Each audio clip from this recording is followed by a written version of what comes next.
Dear students, welcome back.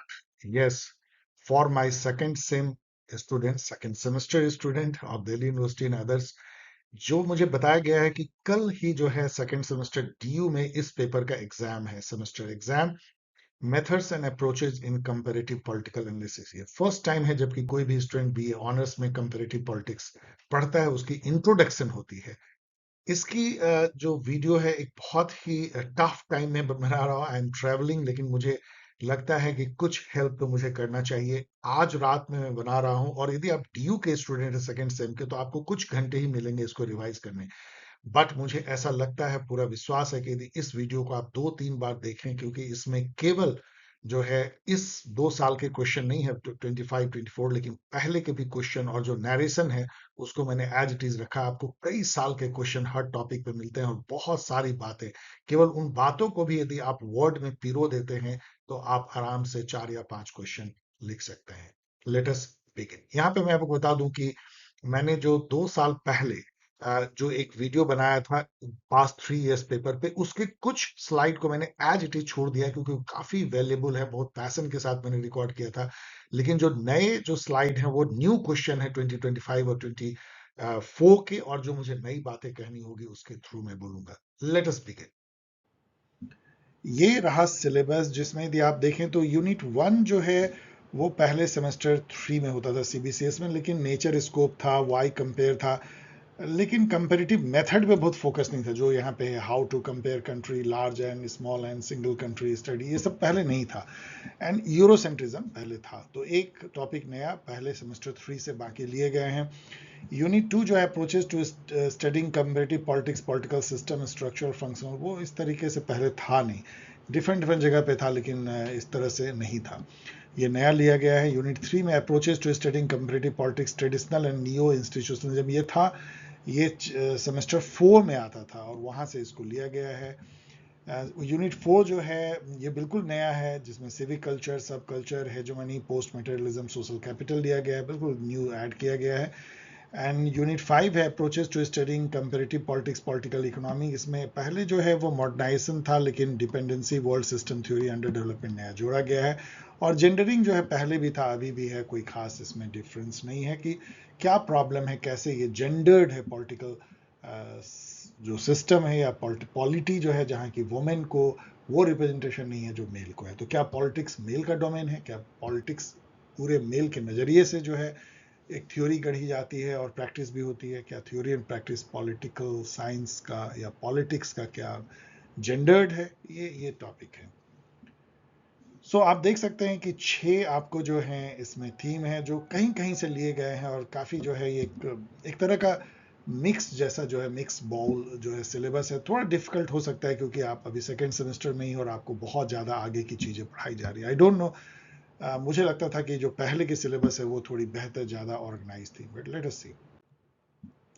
Last minute tip ये कह सकता हूँ कि 6 थीम आपने देखा है, 10 क्वेश्चन है, 5 क्वेश्चन देने हैं, तो इसका मतलब है कि कुछ थीम से जो है एक से ज़्यादा क्वेश्चन रहेंगे। तो आप चाहें तो एक आध थीम को छोड़ भी सकते हैं, आप 5 क्वेश्चन आराम से तैयार कर सकते हैं। इसमें मैं टिप्स ये दूंगा कि जो पॉल साइंस हेल्प के जो वीडियो लेक्चर हैं उसको 6 से 7 बार देखें। ऑलमोस्ट सभी टॉपिक कवर्ड है। यदि नहीं कवर्ड भी हैं तो जो गाइड है मैंने निकाल दिया था, उस गाइड में ऑल थीम्स कवर्ड है, न्यू सिलेबस के अनुसार है, आपको कोई प्रॉब्लम नहीं है। उसको एटलीस्ट 7-8 टाइम्स पढ़ जाइए।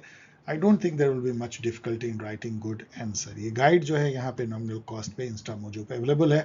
इसका डिस्क्रिप्शन बॉक्स में क्लिकेबल लिंक भी दी जा रही है। अब चलिए हम लोग देखते हैं पास्ट ईयर पेपर। फर्स्ट यदि हम देखें, अब जो लेटेस्ट क्वेश्चन जो है अंडरस्टैंडिंग कंपैरेटिव पॉलिटिक्स, जो दो थीम है, आपने उसके सिलेबस में मैंने आपको पूरा एक्सप्लेन किया, आपने देख लिया होगा, जिसमें यूरोसेंट्रिसिज्म एंड हाउ एंड व्हाई, मतलब कंपैरेटिव पॉलिटिक्स है क्या, कैसे कंपेयर करते हैं large and small and single case study, ये सब चीजें हैं। यूरोसेंट्रिज्म भी है। तो इसमें यदि आप 2025 एनईपी का क्वेश्चन देखें, 2 साल का आपको एनईपी का क्वेश्चन मिलता है, और पहले वाले ओल्डर क्वेश्चन तो मैंने दिया ही हुआ है, आगे के स्लाइड में आप देखेंगे, जिसमें कि 23 और 22 और उसके पहले के क्वेश्चन और उसके एक्सप्लेनेशन है। 2025 में क्वेश्चन था, through comparison we discover our ethnocentrism and means of overcoming it. In the light of this statement, explain how we compare and the reason for comparison. अब यहाँ पे इन्होंने थोड़ा सा घुमाने की कोशिश किया है। बेसिकली कंपैरिजन क्या है? यदि आप मान लो इंडिया और यूएस के पॉलिटिकल सिस्टम को कंपेयर करते हो, यूएस और यूके कंपैरिजन करते हो, खास करके जब आप ऐसे पॉलिटिकल सिस्टम का कंपैरिजन अपने से करते हो जो आपके कल्चर से काफी अलग है, तो वहां पे आपको यह आभास होता है कि अपने कल्चर के चश्मे से हमेशा नहीं देखना चाहिए। अपने कल्चर के चश्मे से देख के दूसरे कल्चर को और उसके पॉलिटिकल सिस्टम को जज करना इथनोसेंट्रिज्म कहलाता है। तो ये अच्छा नहीं है, निगेटिव है।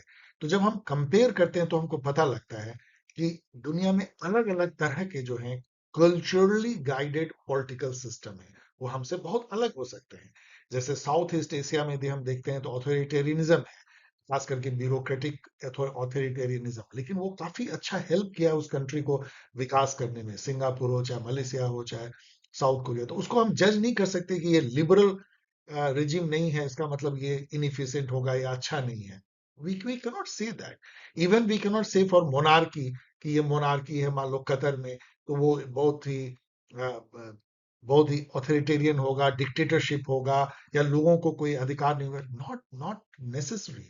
बहुत अलग अलग तरीके से मोनार्की भी जो है परफॉर्म करती है। और कहीं पे कोई डेमोक्रेसी होने का मतलब केवल ये नहीं रहता है कि वो बहुत ही लोगों को अधिकार है, और कई सारे फॉर नेम के डेमोक्रेसी हैं।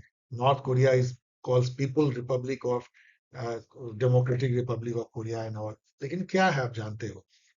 तो यही चीज ये कह रहा है कि थ्रू कंपैरिजन हम खुद अपने इथनोसेंट्रिज्म को पहचान पाते हैं कि हमें जो है उससे निकलना है, क्योंकि वो अच्छी बात नहीं है। हमें न्यूट्रल होना चाहिए।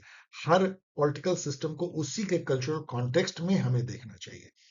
अब इस लाइट में ये कहता है कि हाउ वी कंपेयर, कंपेयर कैसे करते हैं और क्यों करते हैं, ये पूछ रहा है। ये तो एकदम बेसिक है। कंपैरिजन से नॉलेज गेन करना ह्यूमन की ना बेसिक फितरत है, या बेसिक इंस्टिंक्ट है। हमेशा कंपेयर कंपेयर एंड कंट्रास्ट करके समझते हैं। यदि हम पॉलिटिकल सिस्टम को कंपेयर करते हैं या पॉलिटिकल फिनोमेना को कंपेयर करते हैं, पॉलिटिकल इवेंट को कंपेयर करते हैं लाइक रिवॉल्यूशन और, तो हमको बेटर समझ में आती है कि क्या हो रहा है और क्या मैकेनिज्म, सोशल मैकेनिज्म वहां पे क्या थे, यहाँ पे क्या थे, वहां आउटकम क्या हुआ, यहाँ आउटकम क्या हुआ। उससे कई तरह के हम थ्योरी बना सकते हैं कि सेम कंडीशन होने पे भी एक जगह आउटकम जो है ऐसा रहा, दूसरी जगह ऐसा, ऐसा क्यों हुआ होगा, कॉज हम निकाल सकते हैं। इसलिए हम कंपेयर करते हैं, उससे काफी जानकारी हमें human motivation, behaviour, human social arrangement and कैसे डिसीजन लिए जाते हैं, इन सब के बारे में हमको पता लगता है कंपैरिजन से। कैसे कंपेयर करते हैं, इसके लिए तो बहुत सारे अप्रोचेज है। आप लिख सकते हो कि पॉलिटिकल सिस्टम अप्रोच है, स्ट्रक्चरल फंक्शनलिज्म है, पॉलिटिकल कल्चर को कंपेयर कर सकते हैं, न्यू इंस्टीट्यूशनलिज्म है, पॉलिटिकल इकोनॉमी के थ्रू भी कंपेयर करते हैं, लाइक दैट। इसमें आप लार्ज एंड स्मॉल एंड जो मैंने बताया है उसको भी आप लिख सकते हो। तो थोड़ा टफ क्वेश्चन है, घुमा हुआ, लेकिन सीधा लिख सकते हो कि कंपैरिजन क्यों इंपॉर्टेंट है, कैसे हमें अपने इथनोसेंट्रिज्म से भी ये मुक्त करता है। 2024 में क्वेश्चन था, critically examine the changing nature and scope of comparative politics after second world war. यदि आपने मेरी वीडियो देखी हो कंपैरेटिव पॉलिटिक्स की, जो बेसिक वीडियो थी, meaning and scope and importance, तो उसमें आपने एक डिवाइड जो है मैंने आपको एक्सप्लेन किया था कि सेकेंड वर्ल्ड वॉर के पहले का जो कंपेरेटिव पॉलिटिक्स था वो काफी यूरोसेंट्रिक था, क्योंकि उस समय में थर्ड वर्ल्ड कंट्री तो क्या थे, कोलोनाइज थे। लेकिन तो वो अपने में ही घूमता था, वेस्टर्न जो कल्चर से गाइडेड होके वेस्टर्न कंट्रीज के ही डिफरेंट सिस्टम को कंपेयर करना, जो एरिस्टोटल के जमाने से चली आ रहे थे। एरिस्टोटल ने भी 158 कॉन्स्टिट्यूशन कंपेयर किया था, लेकिन 1950s के बाद काफी चेंजेस आए। एक तो जो है पूरी नई दुनिया आ गई, थर्ड वर्ल्ड, जो जो जो फर्स्ट एंड सेकंड वर्ल्ड से भी ज्यादा बड़ी थी, तो उनसे कंपेयर होने लगा। अलग टाइप के कल्चरल जो कॉन्टेक्स्ट आने लगे, जो कि एकदम अलग थे वेस्टर्न और क्रिश्चियन कॉन्टेक्स्ट से। तो उससे इथनोसेंट्रिज्म या यूरोसेंट्रिज्म भी टूटा। और फिर ये भी हुआ कि न्यू जो अप्रोचेज आने लगे, लाइक सिस्टम अप्रोच 50s में, structural functional functional approach, new institutional approach, political economy approach, तो इन सब ने जो है काफी इसको नया आयाम दिया। और एक तरह से ट्रूली जो है कंपैरेटिव पॉलिटिक्स का विकास सेकेंड वर्ल्ड वॉर के बाद होता है। ये मैंने जो है आपको बताया है, एक स्पेसिफिकली इस वीडियो में देख लेना। पहला जो थीम है वो है अंडरस्टैंडिंग कंपैरेटिव पॉलिटिक्स। इसमें देखिए जो रियल क्वेश्चन पूछे गए हैं दो है। डिस्कस, जो पिछले साल एनईपी के क्वेश्चन है डीयू के, discuss the nature and scope of comparative politics. तो ये तो पहले भी एक क्वेश्चन आता था, नेचर एंड स्कोप। तो नेचर कंपैरेटिव पॉलिटिक्स का यदि आप देखिए तो बहुत मजेदार है, एम्फीवियस है। एक ही साथ ये एक सब डिसिप्लिन भी है पॉलिटिकल साइंस का, जैसे इंटरनेशनल रिलेशन या पब्लिक एडमिनिस्ट्रेशन, और ये मेथड भी है। कंपेयर करने के मेथड से जब हम पॉलिटिक्स को समझते हैं तो कंपेरेटिव पॉलिटिक्स है।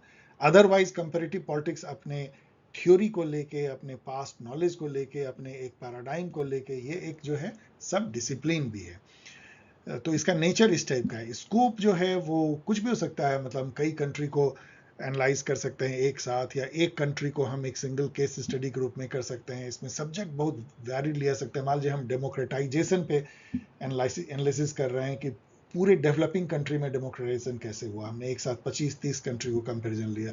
या मान लीजिए हम इलेक्टोरल सिस्टम हम कंपेयर कर सकते हैं, हम नेचर ऑफ जो रिजीम है, लाइक प्रेसिडेंशियल है, प्राइम मिनिस्ट्रियल है, या मतलब पार्लियामेंट्रियन है, सेमी प्रेसिडेंशियल, इस टाइप की हम देख सकते हैं। हम कुछ भी कंपेयर, मान लीजिए रिवॉल्यूशन कंपेयर करना है कि Russian revolution, French revolution, American revolution, उसको हम कंपेयर कर सकते हैं। तो स्कोप जो है इसका बहुत ही वास्ट है। किसी भी पॉलिटिकल फिनोमेना को हम कंपैरिजन के मेथड से, और कई कंट्री, स्मॉल कंट्री, एक कंट्री को लेकर के और कई सिस्टम को लेकर के, एक सिस्टम, मल्टीपल सिस्टम हम कंपेयर कर सकते हैं। Do you think that comparative politics is both a method and discipline? अभी मैंने इसी को समझाया कि एम्फीवियस है, ये मेथड भी है और डिसिप्लिन भी है। Do you agree with the statement methods are the function of research question, the time and resource of the researcher? ये सब क्वेश्चन नहीं पूछा जाना चाहिए था। ये सब गलत है कि सेकंड सेमेस्टर के बच्चे से जो है आप ये क्वेश्चन पूछ रहे हो, अभी जबकि उसने जस्ट क्लास 12 पास करके वो आता है। इसको मैं एक्सप्लेन भी एक दो लाइन में कर रहा हूँ, क्योंकि इस तरह क्वेश्चन अब आपको नहीं पूछे जाएंगे, गलती से ऐसे पूछ लिया जाता है।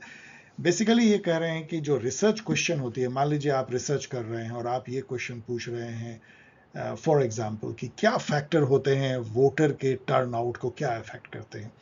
तो यदि इस टाइप का क्वेश्चन है तो आप कैसा मेथड अपनाएंगे? हो सकता है आप सर्वे मेथड अपनाएंगे, आप इंटरव्यू करेंगे, क्वेश्चनर करेंगे, तो उस टाइप का मेथड अपनाएंगे। लेकिन यदि आपका ये हो कि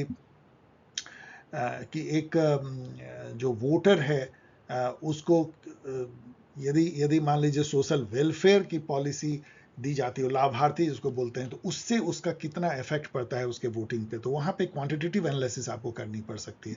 आपको दो ग्रुप बनाने की जरूरत पड़ेगी, जहाँ एक लाभार्थी हैं जिनको मिली है फ्री राशन या फ्री कुछ भी, और दूसरे जिनको नहीं मिली है, वो कितना कमिटेड होते हैं उस पार्टी से जिन्होंने उनको फ्री दिया है, और जो दूसरे हैं वो कितना कमिटेड नहीं होते, इस टाइप के तो quantitative analysis.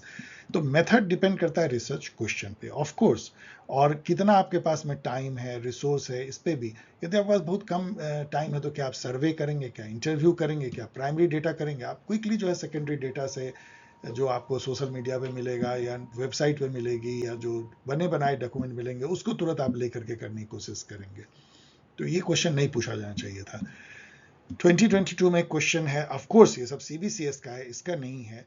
What do understand by comparative politics? तो अभी हम लोगों ने डिस्कस किया, ये सब गाइड में भी है। Examine the changing nature and scope of comparative politics. Comparative politics जो है काफी बदला है, खास करके 1950s के बाद, जबकि थर्ड वर्ल्ड कंट्री जो आज़ाद होते हैं, तो कंपैरेटिव पॉलिटिक्स का जो स्कोप है वो यूरोसेंट्रिक पहले था, मतलब यूरोपियन वेस्टर्न, जो यूरोप के नेशन, उन्हीं के बीच के माल, जैसे आप देखेंगे सिडनी वर्बा और आलमंड का जो 5 कंट्री का पॉलिटिकल कल्चर है, उस टाइप की थी। लेकिन वो अब निकल के आ जाते हैं थर्ड वर्ल्ड कंट्री, यहाँ पे भी जो है सर्वे होने लगते हैं, तो वो यूरोसेंट्रिक नहीं रह जाता है, बाहर निकल आता है। इसके अलावा इसमें और एक चेंज हुआ कि जो न्यू फिनोमिना थे पॉलिटिक्स के, like voting behaviour, like social welfare policy के तरफ लोगों का कैसा झुकाव है, और पॉलिटिकल कल्चर अप्रोच आ जाता है कि एटीट्यूड, बिहेवियर पॉलिटिकल ऑब्जेक्ट के प्रति लोगों का क्या है। तो उस तरह की चीज़ें जो हैं वो, मतलब न्यू पॉलिटिकल फिनोमेना को कंपेरेटिव मेथड से समझने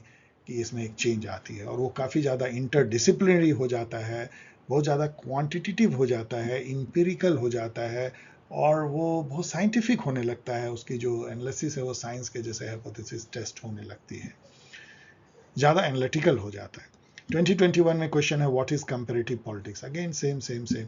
discuss the growth and development of comparative politics from A third world perspective. Third world perspective से देखिए, जो मैंने अभी भी कहा कि आफ्टर डीकोलोनाइजेशन जब वो आते हैं पटल पे न्यू नेशन, तब उनको शामिल किया जाता है कंपैरेटिव पॉलिटिक्स के स्कोप में, दायरे में। तो उनके नज़रिए से देखें तो आफ्टर वर्ल्ड वॉर 2 ही जो है कंपैरेटिव पॉलिटिक्स उनके दरवाजे तक आती है। उसके पहले की जो कंपैरेटिव पॉलिटिक्स थे, एरिस्टोटल के टाइम से देखें तो वो यूरो सेंट्रिक रही है। इसके अलावा यदि ग्रोथ देखें तो पहले बहुत ज़्यादा इंस्टीट्यूशनल थी, मतलब इंस्टीट्यूशन का स्टडी हम करते थे कि कॉन्स्टिट्यूशन कैसा है, स्टेट कैसा है, उसके इंस्टीट्यूशंस कैसे हैं डिफरेंट डिफरेंट कंट्रीज में, डिफरेंट पॉलिटिकल सिस्टम में। बहुत ज़्यादा लीगल फॉर्मलिस्टिक था और बहुत ज़्यादा इंपेरिकल नहीं था, बहुत ज़्यादा एनालिटिकल नहीं था। लेकिन जो मॉडर्न जो कंपेरेटिव मेथड पॉलिटिक्स है वो बहुत ज़्यादा बिहेवियरलिज्म से गाइडेड हुआ, बहुत ज़्यादा वो इंपेरिकल हो गया, पॉजिटिविस्ट अप्रोच उसमें लिया गया, डेटा फैक्ट्स ऑब्जर्वेशन इन सब का रोल हो गया, स्टैटिस्टिकल हो गया, साइंटिफिक हो गया, इंटरडिसिप्लिनरी हो गया। तो ये जो है ये सब आप लिख सकते हैं कैसे जो है चेंज किया है नेचर कंपेरेटिव पॉलिटिक्स का। 2020 में क्वेश्चन है what is comparative politics, again how relevant is it understanding contemporary political development. तो बहुत ही ज़्यादा इंपॉर्टेंट है। इवन यदि आप देखें तो इवन वॉर को कंपेरेटिव मेथड से पढ़ सकते हैं कि रसिया यूक्रेन वॉर और गजा इजराइल वॉर, इन दोनों में क्या सिमिलरिटी है, क्या डिफरेंसेस हैं, और कैसे जो है ये सिमिलरिटी डिफरेंस से हम समझ सकते हैं कंटेम्प्रेरी ग्लोबल पॉलिटिक्स को। आप देख सकते हैं कि कैसे सेम जब रसिया जो है जब बाकू में करता है, वहाँ बच्चों के लाश मिलते हैं, तो वेस्टर्न कंट्री किस तरीके से रिएक्ट करते हैं और कैसे जो है टूट पड़ते हैं रसिया पे। लेकिन जब वही इजराइल करता है, जब हमास में बच्चे हॉस्पिटल में मारे जाते हैं, तो कितना म्यूटेड जो है रिस्पॉन्स होता है वेस्टर्न कंट्री का। तो आप ये जब कंपैरिजन देखेंगे तो आपको ग्लोबल पॉलिटिक्स की काफ़ी सारी चीज़ें समझ में आएंगी। तो किसी भी फिनोमेना को हम जो है कंपैरिजन के मेथड से हम पॉलिटिक्स को ज़्यादा अच्छी तरह से समझ सकते हैं।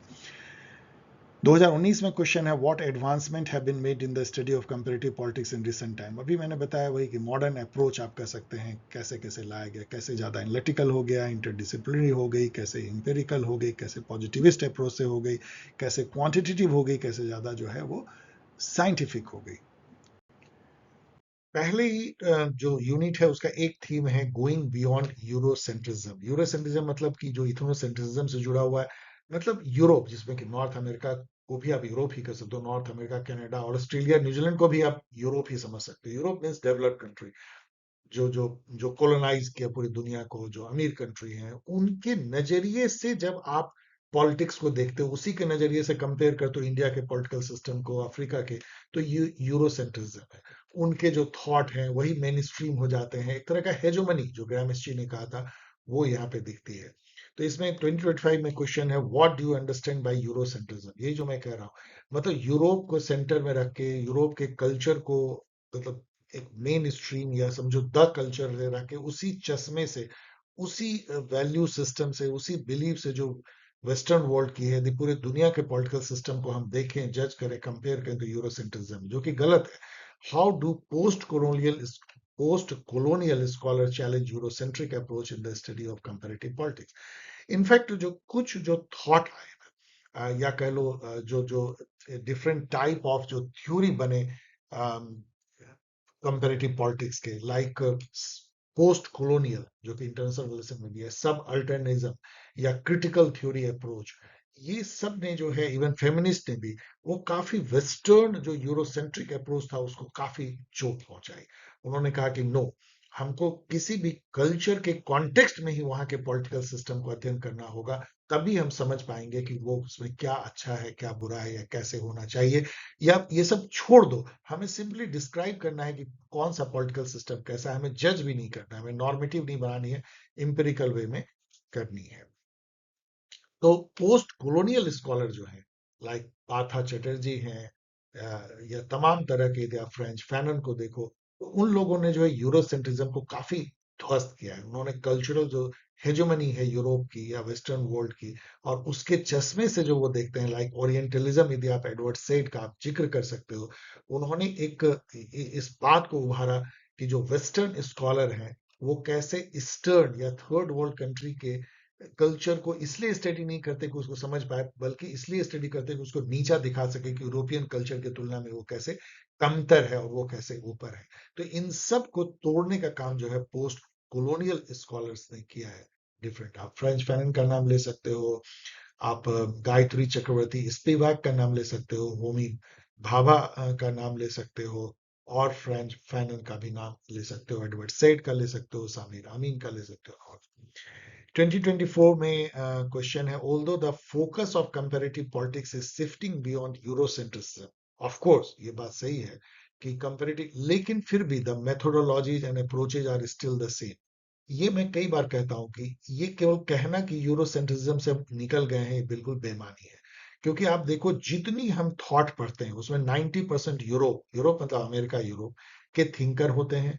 स्ट्रक्चरल फंक्शनलिज्म लो, चाहे कोई भी अप्रोच लो, न्यू इंस्टीट्यूशनलिज्म लो, पॉलिटिकल कल्चर, सब जो है वो अमेरिकन यूरोपियन स्कॉलर ही उसको प्रोपाउंड करते हैं। उन्हीं के फ्रेमवर्क, उन्हीं के पैराडाइम, उन्हीं के मेथोडोलॉजी से रिसर्च होती है, उन्हीं के यहाँ बुक लिखे जाते हैं। तो अभी भी हाईली यूरोसेंट्रिक है political science, and for that matter any science की पढ़ाई जो है, एनी सोशल साइंस की पढ़ाई हाईली यूरोसेंट्रिक है। हम उससे निकल नहीं पाए हैं, ये बात हमें समझना चाहिए, लेकिन कोशिश जारी है।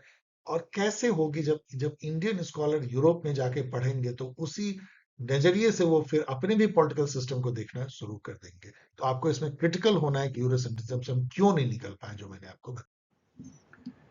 यूरोसेंट्रिसिज्म जो है पहले भी बहुत इंपॉर्टेंट थीम था, अभी भी बहुत इंपॉर्टेंट है। इसका मतलब क्या होता है कि यूरोप के नज़रिए से यदि हम सब कुछ को देखते हैं, तो जैसे कि आप मेल के नज़रिए सब कुछ को देखते हैं, तो मेल सेंट्रिक, एंथ्रोपोसेंट्रिक आप कह लीजिए, ह्यूमन के नज़रिए से देखते हैं, उसे यूरोसेंट्रिसिज्म।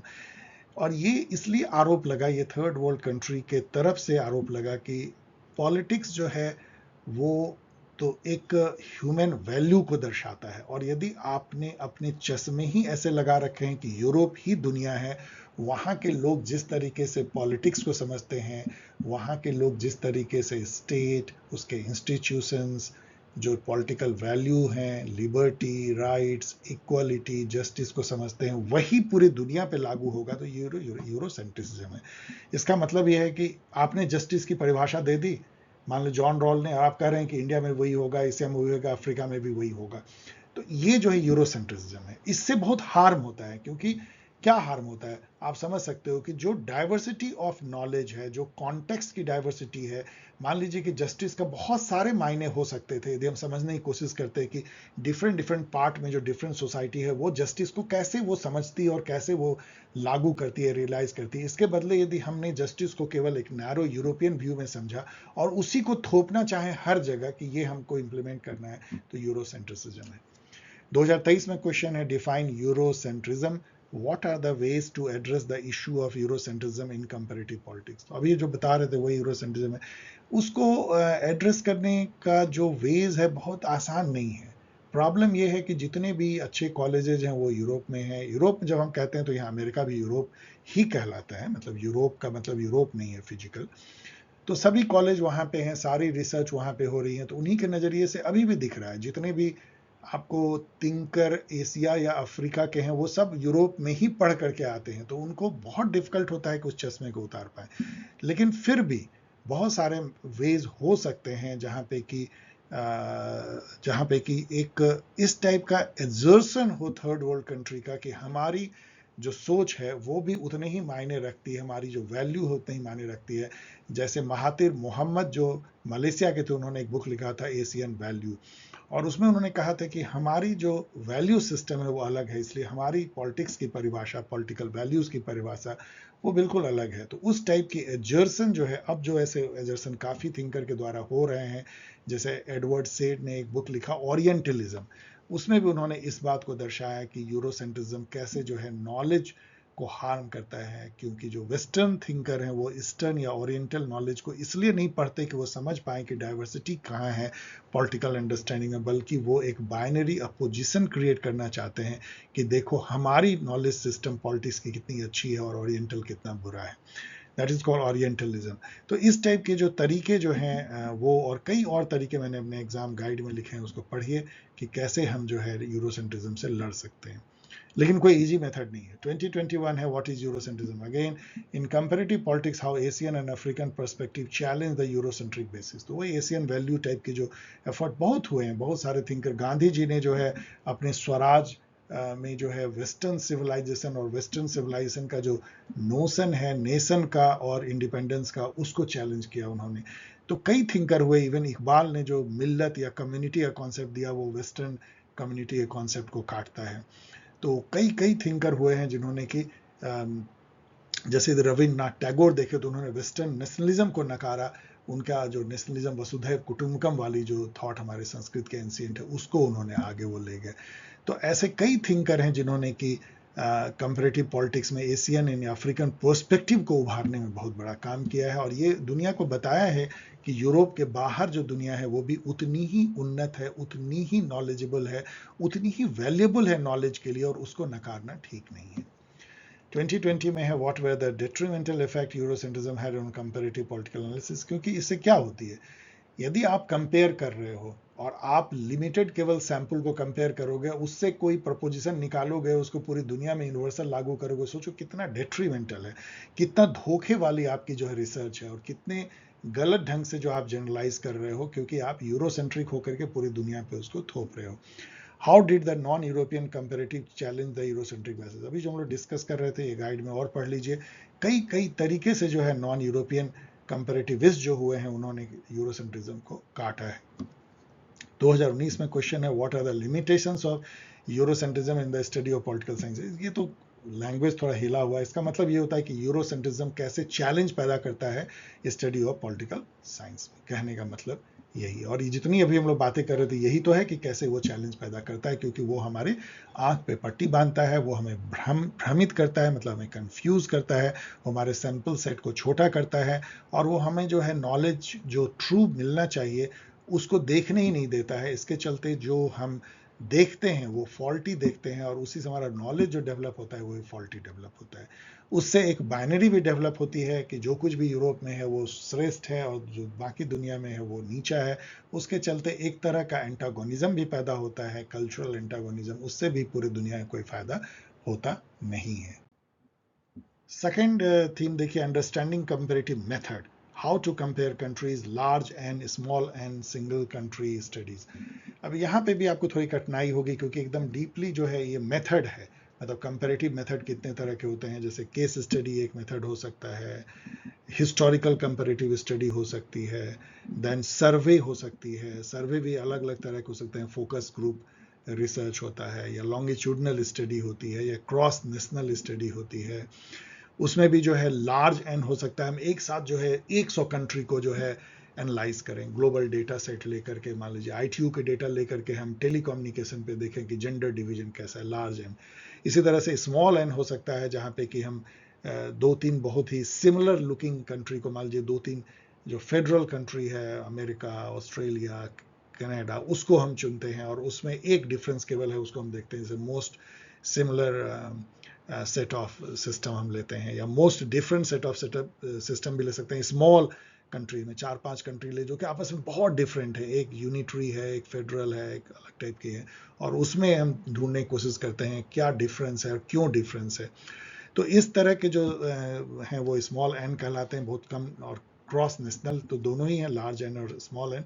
और एक कंट्री को भी लेकर हम स्टडी कर सकते हैं, जैसे हमने मान लीजिए फ्रांस का ले लिया कि पिछले 60 साल में वहाँ पे जो है कैसे जो है पॉलिटी वहाँ की बदली है, या वहाँ का जो रेजीम का जो फीचर है वो कैसे बदला है, या वहाँ पे जो वोटिंग पैटर्न है वो कैसे बदला है, वहाँ की पॉलिटिकल कल्चर जो वो कैसे बदली है। इस तरह के कोई भी फिनोमेना को लेकर के हम जो है एनालाइज कर सकते हैं एक सिंगल कंट्री को केस स्टडी के रूप में। तो ये सब मेथड के बारे में आपको इसमें पढ़नी है। Discuss different comparative method deployed in the comparative study politics, अभी जो मैंने आपको बताया वो वही है, और मैंने गाइड में डिफरेंट डिफरेंट जो मेथड है वो उसको लिखा है, पढ़ लीजिए। डिस्कस डिफरेंट कंपैरेटिव मेथड, ये तो सेम क्वेश्चन है। Highlighting comparing large and small number of country, तो लार्ज नंबर कंट्री तो मैंने आपको बताया कि उससे आप काफ़ी ज़्यादा जो है वो जनरलाइज्ड कंक्लूजन निकाल सकते हैं, लेकिन कॉन्टेक्स्ट उसमें लूज कर जाता है, और डेटा जो है बहुत सेकेंडरी होता है, प्राइमरी डेटा नहीं होता, तो उसकी ऑथेंटिसिटी बहुत कम हो जाती है।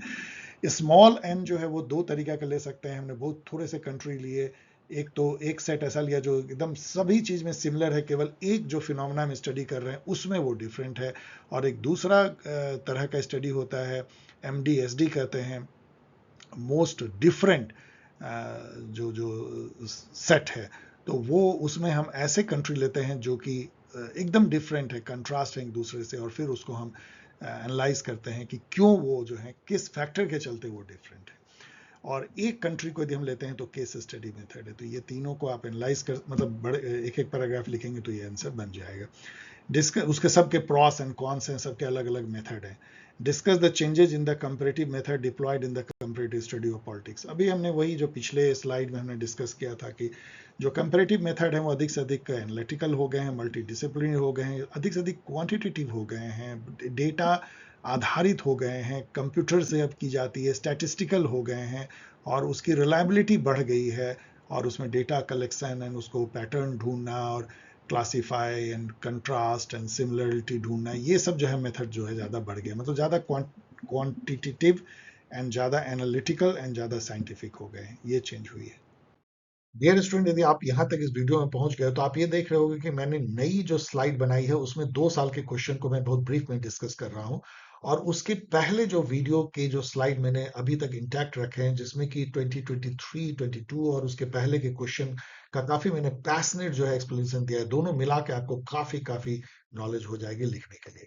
अब यहाँ पे आओ, अप्रोचेज जो है स्टडिंग कंपैरेटिव पॉलिटिक्स में, यदि हम पॉलिटिकल सिस्टम अप्रोच और स्ट्रक्चरल फंक्शनल एनालिसिस देखें तो 2025 में क्वेश्चन है, explain David Easton's system theory, does it help in understanding the functioning of political system across different country, justify your answer. ये बिल्कुल स्ट्रेट क्वेश्चन है। पॉलिटिकल सिस्टम मैंने कई बार बताया है, सिस्टम का मतलब होता है एक ऐसा इंटिटी जो एक होल है, जो पार्ट से बनता है, जिसमें पार्ट आपस में इंटरेक्ट करते हैं, एनर्जी एंड मैटर जो है से इंटरेक्ट करते हैं। ये एक सिस्टम होता है जो पार्ट से बड़ा होता है। Sum of the part is not whole, whole is much more than the sum of the part. वो अपने आप में सेल्फ सस्टेनिंग होता है, सेल्फ रेगुलेटिंग होता है। वो अपने इन्वायरमेंट से इनपुट लेता है, यहाँ प्रोसेस करता है, आउटपुट निकालता है। कुछ पार्ट आउटपुट का फीडबैक के फॉर्म में जाती है जो इनपुट को चेंज करती है। इस तरह से ये स्टेटस को ये मेंटेन करता है, एक लार्जर इन्वायरमेंट में काम करता है। This is system. Political system जो है वो ये है जिसके कंपोनेंट पॉलिटिकल इंटिटी होते हैं। पॉलिटिकल पार्टी है, लेजिस्लेचर है, जुडिशरी है, एग्जीक्यूटिव है, all sort of things which make the political system, that is called the political system. अब वो पॉलिटिकल सिस्टम जो है एक particular larger socio cultural context में काम करती है, वहां से इनपुट लेती है। इनपुट में भी in the form of consent and demand, मतलब पीपल आपको वोट देते हैं, आपको कॉन्सेंट देते हैं, टैसिट कॉन्सेंट हो चाहे एक्सप्लिसिट, और वो आपको डिमांड करते हैं, आप प्रोसेस करके पब्लिक पॉलिसी लॉ इनके लिए बनाते हो, उनको हेल्प करते हो। This is the function of political system. ये डेविड ईस्टन जो कि पॉलिटिकल सिस्टम के फादर, उन्होंने इसको दिया था, और इसके थ्रू कंपेयर करना इसलिए आसान होता है कि ये एक ब्लैक बॉक्स की तरह काम करता है। अमेरिकन पॉलिटिकल सिस्टम है, इंडियन, इसके अंदर हम नहीं घुसते हैं, उसके डायनेमिक्स में नहीं जाते हैं, पावर स्ट्रक्चर डायनेमिक्स, लेकिन उसकी इनपुट क्या है और सिस्टम क्या आउटपुट देता है, वो कैसे इन्वायरमेंट से एडजस्ट करता है, इस बेसिस पे हम कंपैरिजन करते हैं। इनपुट आउटपुट एनालिसिस भी आप इसको कह सकते हैं। सो ये इसका इस ढंग से आपको एनालाइज करनी है। मैं ऑफ कोर्स शॉर्ट में बता रहा हूँ क्योंकि इस वीडियो को बहुत जल्दी खत्म करना है। 2024 में critically discuss the relevance and importance of the structural functional approach to study comparative politics। अब इसी को लेके डेविड ईस्टन के सिस्टम अप्रोच को गैब्रियल आलमंड ने जो है स्ट्रक्चर फंक्शनल अप्रोच दिया। इसी को लेके ये थोड़ा इसके अंदर घुस जाता है और ये देखता है कि एक पॉलिटिकल सिस्टम में कौन कौन से स्ट्रक्चर है और वो क्या फंक्शन करते हैं। पॉलिटिकल सिस्टम के कॉन्टेक्स्ट में स्ट्रक्चर को डिफाइन किया जाता है ऐसे जो पैटर्न सोशल रिलेशन या बिहेवियर है, जो सैकड़ों सालों में एकदम ईस्ट आउट हो गया, पैटर्न हो गया। फॉर एग्जाम्पल, मैरिज एक स्ट्रक्चर है, फैमिली एक स्ट्रक्चर है, स्कूल एक स्ट्रक्चर है। तो इसमें कोई ऐसा नहीं कि बिल्डिंग होगी तो ही वो स्ट्रक्चर होगा। पैटर्न सोशल रिलेशन वो ही खुद एक स्ट्रक्चर होता है, और हर स्ट्रक्चर एक फंक्शन करता है। तो इसके थ्रू हम एनालाइज करते हैं कि क्या हर फंक्शन का अलग स्ट्रक्चर है, या एक ही स्ट्रक्चर का ही फंक्शन करता है, या एक ही फंक्शन के लिए मल्टीपल स्ट्रक्चर है, क्या ओवरलैप है, क्या स्ट्रक्चर जो है वो इफिशियंट है, क्या वो फंक्शन कर पाने में सक्षम है जो उसको करना चाहिए, उसके क्या कैरेक्टरिस्टिक है। इन सब को जब हम एनालाइज करते हैं तो इसको स्ट्रक्चर फंक्शनल अप्रोच कहते हैं। बहुत फेमस जो है फ्रेडरिक्स ने जो इंडिया और फिलीपींस और थाईलैंड के जो एडमिनिस्ट्रेटिव सिस्टम का जो किया है, जिसको प्रिज्मेटिक सोसाइटी कहते हैं, इकोलॉजिकल अप्रोच, वो स्ट्रक्चर और फंक्शनल अप्रोच का एक बहुत बेहतरीन उदाहरण है। तो आप इन सबको इसमें लिख सकते हो।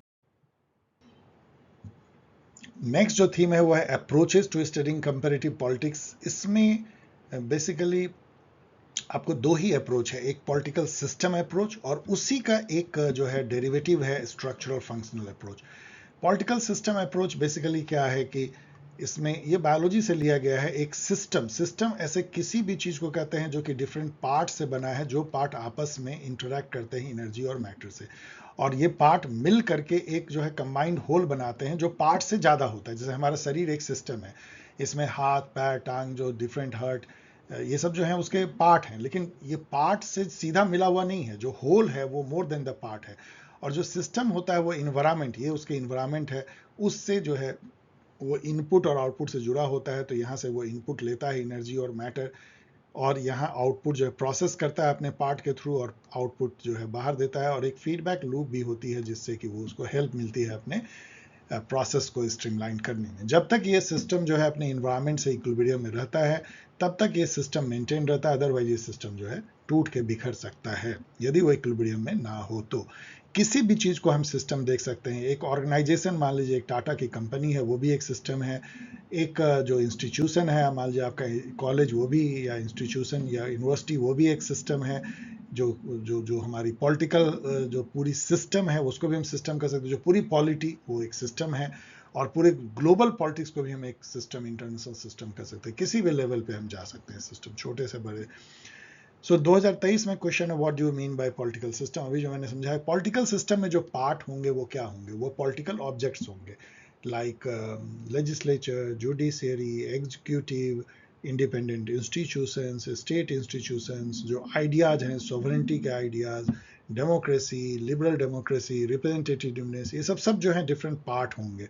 और वो पार्ट जो है आपस में इंटरेक्ट करते हैं, मिल करके जो है एक पॉलिटिकल सिस्टम बनाते हैं। और वो पॉलिटिकल सिस्टम जो है अपने इन्वायरमेंट से इक्विलिब्रियम में रहता है। अब आप कहेंगे कि पॉलिटिकल सिस्टम का इनपुट क्या हो सकता है, तो डेविड ईस्टन जिन्होंने कि पॉलिटिकल सिस्टम दिया था, उन्होंने कहा कि इनपुट होता है पीपल का कॉन्सेंट और डिमांड, और यहाँ पे हम प्रोसेस करते हैं जो हमारी सिस्टम कितना इफिशियंट है, और हम आउटपुट क्या देते हैं, public policy, law, rules, regulation, यही हम आउटपुट देते हैं। और हमारा फीडबैक लूप भी होता है जिससे कि हम कोशिश करते हैं इसको हमेशा मेंटेन करने की।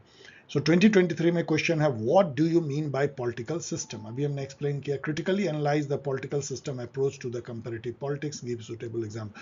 अब कंपैरेटिव पॉलिटिक्स में हम क्या करते हैं कि instead of comparing different nation, हम पॉलिटिकल सिस्टम को कंपेयर करते हैं। Indian political system, American political system, French political system and like that. तो सिस्टम लेवल पे जब एनालाइज करते हैं तो एक ब्लैक बॉक्स बन जाता है। हम इसके नीचे नहीं झांकते हैं कि इसके अंदर जो पार्ट्स हैं वो उसमें कितने डिफरेंट है।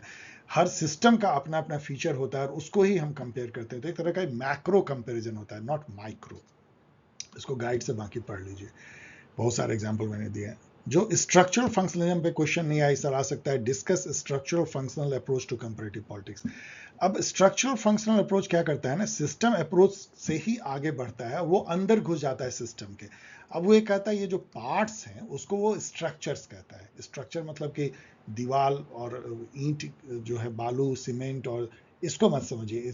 पॉलिटिकल साइंस में या सोशल साइंस में स्ट्रक्चर जो होते हैं वो सोशल स्ट्रक्चर को कहते हैं। लाइक पैटर्न सोशल रिलेशन जो होते हैं, या पैटर्न सोशल बिहेवियर जो इंस्टीट्यूशनलाइज हो जाते हैं, उसको हम स्ट्रक्चर कहते हैं। जैसे फॉर एग्जांपल, मैरिज एक स्ट्रक्चर है, फैमिली एक स्ट्रक्चर है, तो सोसाइटी के जो नॉर्म्स, ट्रेडिशन, बिलीफ है वो एक स्ट्रक्चर है।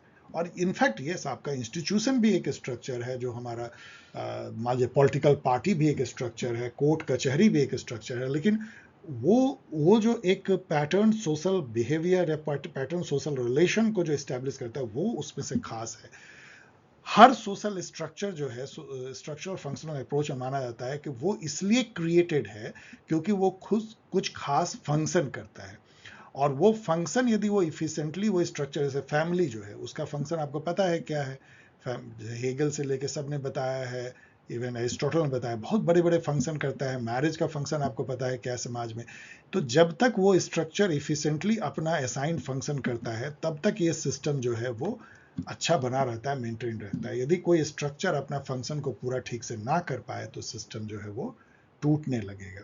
तो this is called structural functional approach, मतलब जहां पे कि हम ये आइडेंटिफाई करते हैं कि एक पर्टिकुलर पॉलिटिकल सिस्टम में कौन कौन से स्ट्रक्चर हैं और वो स्ट्रक्चर क्या क्या फंक्शन कर रहे हैं, और फिर हम कंपेयर करते हैं अक्रॉस द पॉलिटिकल सिस्टम कि दूसरे पॉलिटिकल सिस्टम में क्या स्ट्रक्चर है, वहां पे वो कौन से फंक्शन कर रहे हैं, यहाँ पे कौन से फंक्शन कर रहे हैं, क्या वो सिमिलर फंक्शन कर रहे हैं या अलग कर रहे हैं, क्या वो अलग तरीके से कर रहे हैं। इस तरीके से हम कंपेयर करते हैं, उसको स्ट्रक्चरल फंक्शनल अप्रोच कहते हैं। Next question, discuss the explain the relationship between the system and the structural functional approach. अभी हम बता रहे थे कि सिस्टम अप्रोच से ही स्ट्रक्चरल फंक्शनल अप्रोच लिया गया है, सिस्टम के अंदर हम घुस जाते हैं। How structural functional approach helps in study of political system of the developing nation. ये बहुत इंपॉर्टेंट है क्योंकि structural functional approach specifically developing country के पॉलिटिकल सिस्टम को स्टडी करने के लिए डिवाइस किया गया था, क्योंकि यहाँ पे जो स्ट्रक्चर्स हैं वो अभी उतने ज़्यादा डेलिनिएटेड नहीं हुए हैं या डिफ्रैक्टेड नहीं हुए हैं या अलग अलग नहीं हुए हैं जैसे कि डेवलप्ड कंट्री में हुए हैं। डेवलपिंग कंट्री में अभी भी एक ही सोशल स्ट्रक्चर मल्टीपल फंक्शन करता है। जैसे फैमिली है, अभी आप देखेंगे तो यहाँ फैमिली जो है बिजनेस भी करता है, फैमिली एजुकेशन का भी काम करता है, फैमिली जो है स्पोर्ट्स के जो है क्लब भी रन करता है, और फैमिली जो है वो मैरिज एंड शादी ब्याह इनहेरिटेंस ये भी फंक्शन करता है। तो यहाँ पे स्ट्रक्चर, एक ही स्ट्रक्चर कई फंक्शन करते हैं और एक ही फंक्शन को कई स्ट्रक्चर करते हुए दिखते हैं। इसीलिए स्ट्रक्चरल फंक्शनल अप्रोच जो है बहुत ज़्यादा रिवील करता है डेवलपिंग कंट्री के पॉलिटी को, और इससे हमें बहुत कुछ समझने का मौका मिलता है। जैसे कि फ्रेडरिक्स ने जो है प्रिज्मेटिक सोसाइटी के जो पब्लिक एडमिनिस्ट्रेशन का अध्ययन किया था, वो टिपिकल स्ट्रक्चरल फंक्शनल अप्रोच को अपना के उन्होंने किया था, तो उसको भी आप एग्जाम्पल के रूप में दे सकते हैं।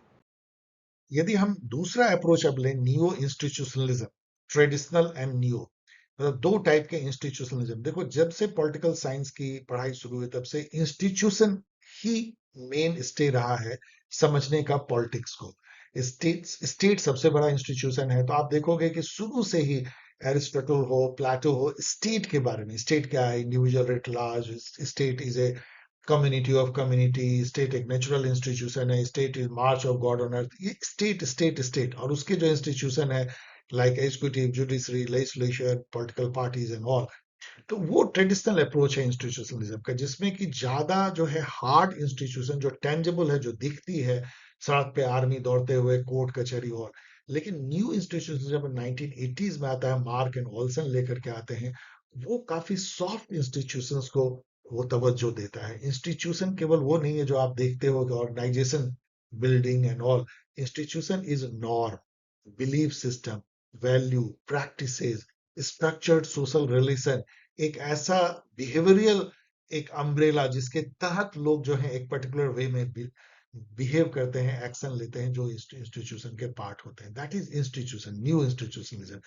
न्यू इंस्टीट्यूशनलिज्म ने बिहेवियरलिज्म को ओल्ड इंस्टीट्यूशनलिज्म से मैरिज करा दिया, और उससे निकल के आई तो norms, behaviour, belief system, practices, ये कैसे जो है इंस्टीट्यूशन बनाते हैं। अब 2025 में क्वेश्चन है, critically evaluate the rational choice institutional approach to study comparative politics. अब जो न्यू इंस्टीट्यूशनलिज्म है, वो भी, उसके भी कई वेरिएंट हैं। उसमें से एक जो है वो रैशनल चॉइस इंस्टीट्यूशनल अप्रोच है, दूसरा सोशियोलॉजिकल इंस्टीट्यूशनल अप्रोच है, और तीसरा जो है हिस्टोरिकल इंस्टीट्यूशनल है। और भी कई इसमें आ सकते हैं, लेकिन ये तीन मेन है। रैशनल चॉइस में ये माना जाता है कि जो इंस्टीट्यूशन के मेंबर हैं वो रैशनल एक्टर है, ऑलवेज अपना भला बुरा सोच के वो एक्शन लेते हैं, ऑलवेज अपने इंटरेस्ट को वो मैक्सिमाइज करना चाहते हैं, यही रैशनल एक्टर होता है। लेकिन उसको ये भी पता होता है कि सामने वाला भी, जो इंस्टीट्यूशन का मेंबर, वो भी अपने इंटरेस्ट को मैक्सिमाइज करना चाहता है। रैशनल एक्टर को ये पता होता है कि इंस्टीट्यूशन के कुछ नॉर्म है, रूल है, पैटर्न और बिहेवियर है, जो प्रैक्टिस है, जो उसको यदि हम तोड़ेंगे तो हमें सजा मिल सकती है। तो उसको और ये भी पता है कि यदि हम इंस्टीट्यूशन के नॉर्म या रूल के अनुसार बिहेव करते हैं तो हमारा काम आसान होगा। इन सब के चलते इंस्टीट्यूशन जो है मॉडरेट करता है इंस्टीट्यूशनल मेंबर के बिहेवियर और एक्शन को, और वो कैसे करता है यही रैशनल चॉइस इंस्टीट्यूशनल अप्रोच बताता है। इससे आगे तो आप वीडियो में देखिए, मैंने इस पे काफी 3 न्यू इंस्टीट्यूशनलिज्म पे लिखा है, पढ़ लेना। 2024 में एनईपी में critically examine the transformation from institutionalism to new institutionalism in the study of comparative politics. How has the advent of new institutionalism made the study of comparative politics more relevant and scientific?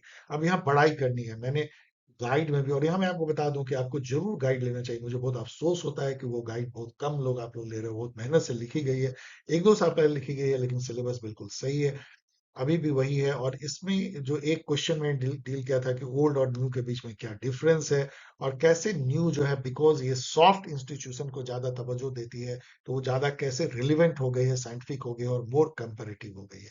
इस question को आप वहां से सीधा लिख सकते हो। इसके आगे तो मैं आपको पुराने क्वेश्चन भी डिस्कस करूंगा जो ओल्ड मीडिया। अब आइए हम लोग यहाँ एक दूसरे थीम को लेते हैं जिसमें कि इंस्टीट्यूशनलिज्म है, न्यू एंड ओल्ड। ओल्ड को यहाँ ट्रेडिशनल कहा गया है। इंस्टीट्यूशन जो मैंने अभी आपको डिफाइन किया, सोशल स्ट्रक्चर, वो इंस्टीट्यूशन का भी डेफिनेशन था कि ऐसे पैटर्न सोशल रिलेशन या पैटर्न सोशल बिहेवियर जो कि हजारों सालों में या सैकड़ों सालों में इंस्टीट्यूशनलाइज हो गए हैं, वो इंस्टीट्यूशन कहलाते हैं। जैसे मैरिज एक इंस्टीट्यूशन है, फैमिली एक इंस्टीट्यूशन है, इवन हमारा संसद जो है वो एक इंस्टीट्यूशन है, प्राइम मिनिस्टर एक इंस्टीट्यूशन है, प्रेसिडेंट एक इंस्टीट्यूशन है, चीफ जस्टिस इंडिया का एक इंस्टीट्यूशन है। इंस्टीट्यूशन जो है एक पैटर्न सोशल बिहेवियर को बताता है जो आपको पता है कि ऐसा ही होगा। मतलब कि मैरिज का मतलब है कि पति पत्नी के बीच का जो बिहेवियर है वो एक पर्टिकुलर तरह का होगा, फैमिली में बिहेवियर जो है पर्टिकुलर तरह का होगा, और वो पैटर्न है और वो हजारों या सैकड़ों सालों से है। That is called institution. Even इस बेसिस पे यदि आप देखेंगे तो आपका कॉलेज भी एक इंस्टीट्यूशन है। ये हम उसको इंस्टीट्यूशन कहते हैं, लेकिन वहाँ पे उसके दीवार ईंट बालू पत्थर पे मत जाइए। वहाँ पे जो नॉर्म्स हैं, जो पैटर्न सोशल बिहेवियर या रिलेशनशिप है, टीचर स्टूडेंट के बीच का रिलेशन, सीनियर जूनियर के बीच का रिलेशन, क्लास टीचर और स्टूडेंट के बीच का रिलेशन, बुक और स्टूडेंट के बीच का रिलेशन, और वहाँ पे जो नॉर्म जो हैं, बिलीव सिस्टम, वैल्यू सिस्टम जो उस ऑर्गेनाइजेशन के हैं, वो इंस्टीट्यूशनलाइज हो जाता है। सो 2023 में है डिफाइंड इंस्टीट्यूशन। अभी हम उसी को डिफाइन कर रहे थे, how new institutionalism help in understanding political system and processes. अब देखिए, ओल्ड इंस्टीट्यूशनलिज्म जो था वो बहुत ज़्यादा फॉर्मलिस्टिक था, लीगलिस्टिक था। वो ईंटा दीवार इसकी बात ज़्यादा देखता था कि स्टेट एक इंस्टीट्यूशन है, स्टेट के जो कोर्ट हैं, कचहरी हैं, लेजिस्लेचर हैं, एग्जीक्यूटिव हैं, ये सब उसके इंस्टीट्यूशंस हैं। और उसकी ही स्टडी जो थी वो इंस्टीट्यूशनलिज्म था। उसके उसके नज़रिए से कि इंस्टीट्यूशन कैसे सेटअप होता है, कैसे वो प्रोसेस करता है किसी को, कैसे डिसीजन लेता है, कैसे डिसीजन इंप्लीमेंट करता है, ये ओल्ड इंस्टीट्यूशनलिज्म था। न्यू इंस्टीट्यूशनलिज्म ने जो है वो हार्ड इंस्टीट्यूशन के बजाय जो है नॉर्म, बिलीफ एंड जो सोशल रिलेशन जो इंस्टीट्यूशनलाइज हो गए हैं, उसके तरफ, सॉफ्ट इंस्टीट्यूशन की तरफ देखना शुरू किया। इसके अलावा वो मॉडर्न अप्रोच के तौर पे वो ज़्यादा इंटरडिसिप्लिनरी हो गया, एनालिटिकल हो गया, ज़्यादा क्वांटिटेटिव हो गया, ज़्यादा साइंटिफिक हो गया, ज़्यादा वो data and observation and behaviour and computer and calculation and scientific way में हाइपोथेसिस टेस्ट, ये हो गया। तो न्यू इंस्टीट्यूशनलिज्म जो है ओल्ड इंस्टीट्यूशनल का एक नया अवतार हो गया। 1984 में मार्क ओल्सन ने जो है न्यू इंस्टीट्यूशनिज्म को लेकर आया। उसके बाद से ये काफी काफी इंपॉर्टेंट हो गया पॉलिटिकल बिहेवियर, पॉलिटिकल प्रोसेसेस को समझने के लिए। अब उसके कई कई जो हैं वो सब जो है स्ट्रीम हो गए। न्यू इंस्टीट्यूशनिज्म कई तरह के हैं, आपको जो पढ़ने हैं वो पढ़ना है rational choice, new institutionalism, sociological और हिस्टोरिकल। वैसे इसके अलावा और बहुत कुछ हो सकते हैं, तो वो आप पढ़ लीजिएगा। मैंने गाइड में भी कहा है। अब यहाँ पे मैं उसको बहुत ज़्यादा एक्सप्लेन नहीं करूँगा, नहीं तो वीडियो बहुत लंबा हो जाएगा।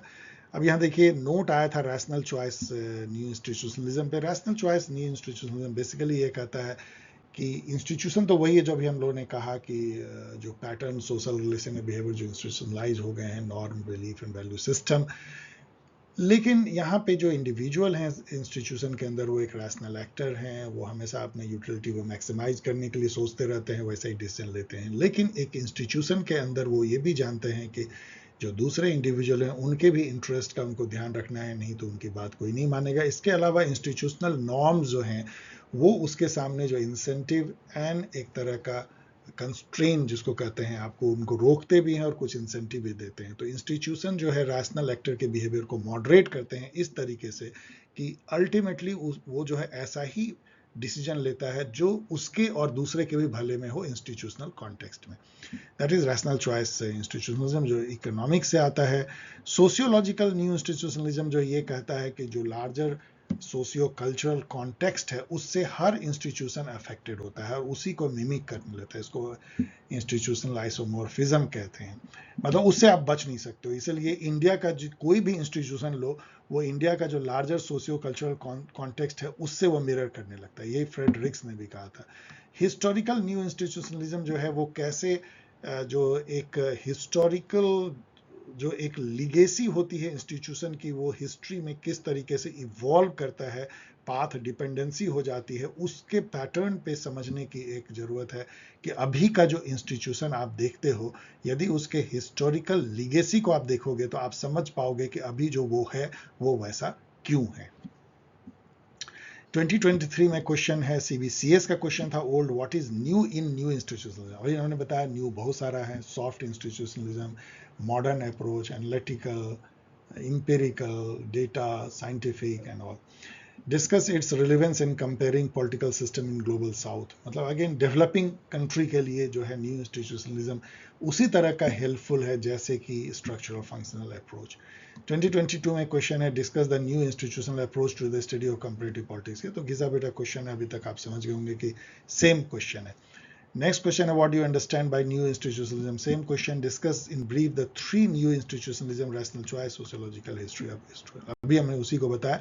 ये पूरे मैंने गाइड में लिखा हुआ है, आप आराम से उसको कई बार पढ़ सकते हैं। और मैंने इस पे जो वीडियो बनाया है, दो वीडियो है, एक न्यू इंस्टीट्यूशनलिज्म, एक थ्री न्यू इंस्टीट्यूशनलिज्म, उसको भी 6-7 बार देख जाइए। अब आइए हम लोग पॉलिटिकल कल्चर अप्रोच को देखते हैं, जो सिडनी वर्बा और अल्मंड ने जो सिविक कल्चर बुक लिखा 1963 में, उससे पूरी वो फैली वो एक तरह की थ्योरी बहुत पॉपुलर हुई। पॉलिटिकल कल्चर अप्रोच जो है इस तरह से देखता है कि क्या है पॉलिटिकल कल्चर और वो कैसे अफेक्ट करते हैं पॉलिटिकल सिस्टम को, और पॉलिटिकल जो एक्टिविटी होती है, एक्टर्स को कैसे अफेक्ट करते हैं, और उसको उसके थ्रू हम कंपेयर कैसे कर सकते हैं। पॉलिटिकल कल्चर इन जनरल ये कहलाता है कि जो पीपुल है एक पर्टिकुलर कंट्री में, जो पॉलिटिकल कम्युनिटी के पार्ट है, वो पॉलिटिक्स को कैसे देखते हैं, जो पॉलिटिकल एक्टर हैं, पॉलिटिकल पार्टीज एंड ऑल, या राजनेता, उसके प्रति उनका बिहेवियर क्या है, एटीट्यूड क्या है इन जनरल, वोटिंग्स के बारे में वो क्या सोचते हैं, सरकार के बारे में क्या सोचते हैं, डेमोक्रेसी के बारे में, और अपने पॉलिटिकल सिस्टम को कैसे इवेलुएट करते हैं, कितना अवेयर हैं, कितना इवेलुएट करते हैं, कितना पार्टिसिपेट करते हैं। This is political culture. अब यहाँ पे देखो 2025 में what do you understand by social capital, उसमें बहुत सारे थीम है, आपने देखा होगा। सोशल कैपिटल उसमें से है, हेजोमनी भी है, सब कल्चर भी है। तो इसमें सोशल कैपिटल जो कि रॉबर्ट पुटनम ने इस पे काफी काम किया है, पियरे बर्डू ने भी काम किया है, कई लोगों ने काम किया है। तो यहाँ पे सोशल कैपिटल जो है एक तरह का, देखो इंडिविजुअल लेवल पे भी सोच सकते हो, कम्युनिटी लेवल पे। कम्युनिटी लेवल पे सोशल कैपिटल का मतलब है कम्युनिटी में बहुत हार्मनी है, एक दूसरे को लोग हेल्प करते हैं, वैमनस्य नहीं है, ट्रस्ट करते हैं, और इथनिसिटी या लैंग्वेज या रिलीजन के नाम पे लोग लड़ते झगड़ते नहीं है। सिविक कल्चर है, मतलब सब केवल ये सोचते हैं कि हम, जैसे भारत है तो भारत के नागरिक हैं, एक कॉन्स्टिट्यूशन के अंदर हैं, एक रेजिम के अंदर है, इसीलिए हम एक हैं, इसलिए नहीं कि हम एक रिलीजन के हैं, एक लैंग्वेज के हैं। That is called social capital. यदि कम्युनिटी में ऐसा होगा तो कम्युनिटी फलेगी फूलेगी। जिस कम्युनिटी में वैमनस्य होगा, सोशल डिसहार्मनी होगी, रिलीजन, लैंग्वेज और जात के नाम पे बंटवारा होगा, वो नीचे जाएगा, पतन होगा। सोशल कैपिटल का एक इंडिविजुअल के लिए भी मायने है। इंडिविजुअल कितना नेटवर्क है, कितना उसके जो पहचान है वो अच्छे अच्छे जगह पे है, वो भी कैपिटल है। यदि आपके ऐसे हैं तो आपका बहुत सारा काम हो जाएगा आसानी से, पूंजी की तरह आप अपने विकास के लिए यूज कर सकते हो। Does it help in improving political stability in new democracy? Yes. New democracy always जो है बहुत डिसहार्मनी और समाज में क्लीवेजेस को फेस करते हैं, क्योंकि ये जिस तरीके से ये कंट्री बने हैं वो इवॉल्व नहीं हुआ, उनको कोलोनाइजेशन के चलते अचानक कंट्री बना दिया गया।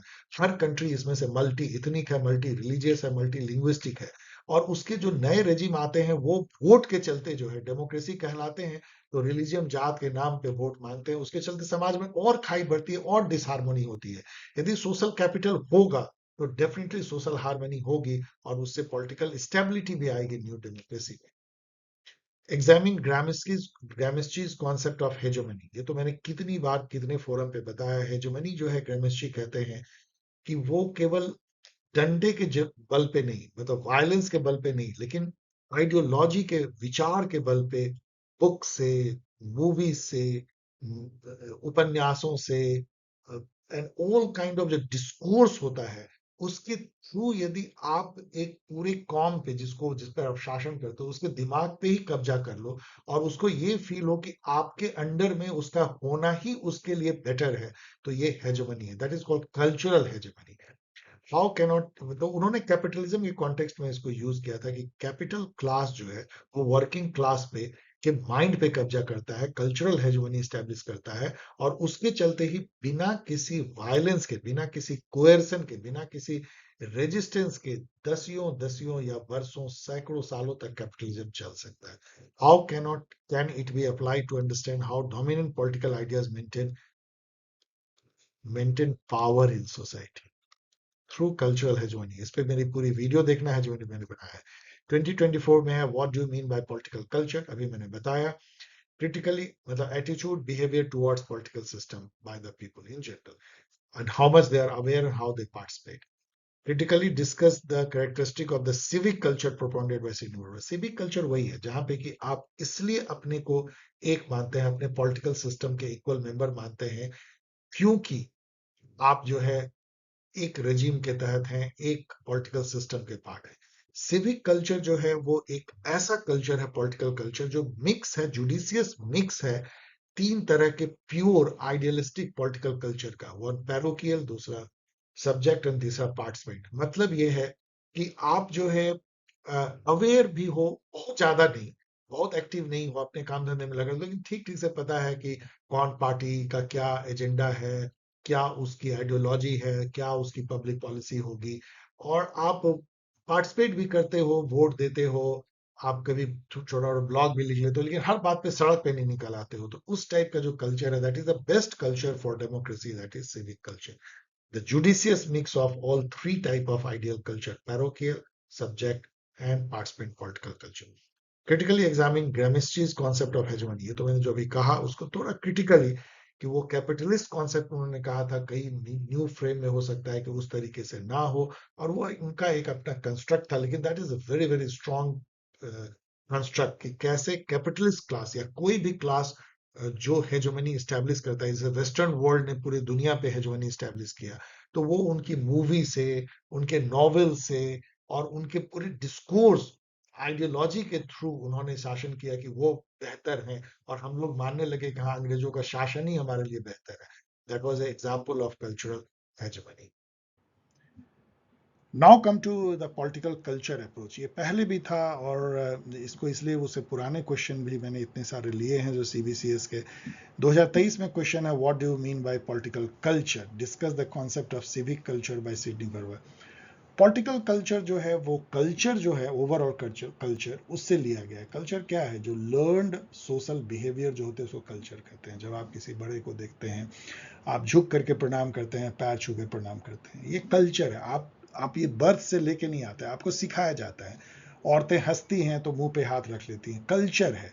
मतलब आपको लर्नड सोशल बिहेवियर जितना भी होता है वो कल्चर होता है। आप किसी के घर जाते हैं, आपको बहुत भूख लगी है, सामने समोसा रसगुल्ला आपको ऑफर किया गया है, आपको कहा जाता है कि आप खाइए, लेकिन आप थोड़े हिचकते हैं, आप सीधा उठा के हाफ हाफ करके खाने नहीं लगते हैं। ये कल्चर है। बच्चे जो होते हैं नहीं जानते, इसलिए 4 साल के बच्चे को ले जाएंगे तो वो तुरंत टूट पड़ेगा रसगुल्ले पे, क्योंकि उसने उस कल्चर को नहीं सीखा है। उसको भूख लगी, उसके सामने अच्छा खाना है तो वो उस पर टूट पड़ेगा। आपको जो है अच्छा खाना मिला हुआ है सामने, लेकिन आपको ये सिखाया जाता है कि अजनबी के यहाँ ऐसे नहीं टूट पड़ते हैं, तो आप आधे रसगुल्ले, एक रसगुल्ला लेंगे और फिर रुक जाएंगे, फिर आपको अनुरोध किया जाएगा तो आप बड़ी मुश्किल से लेंगे।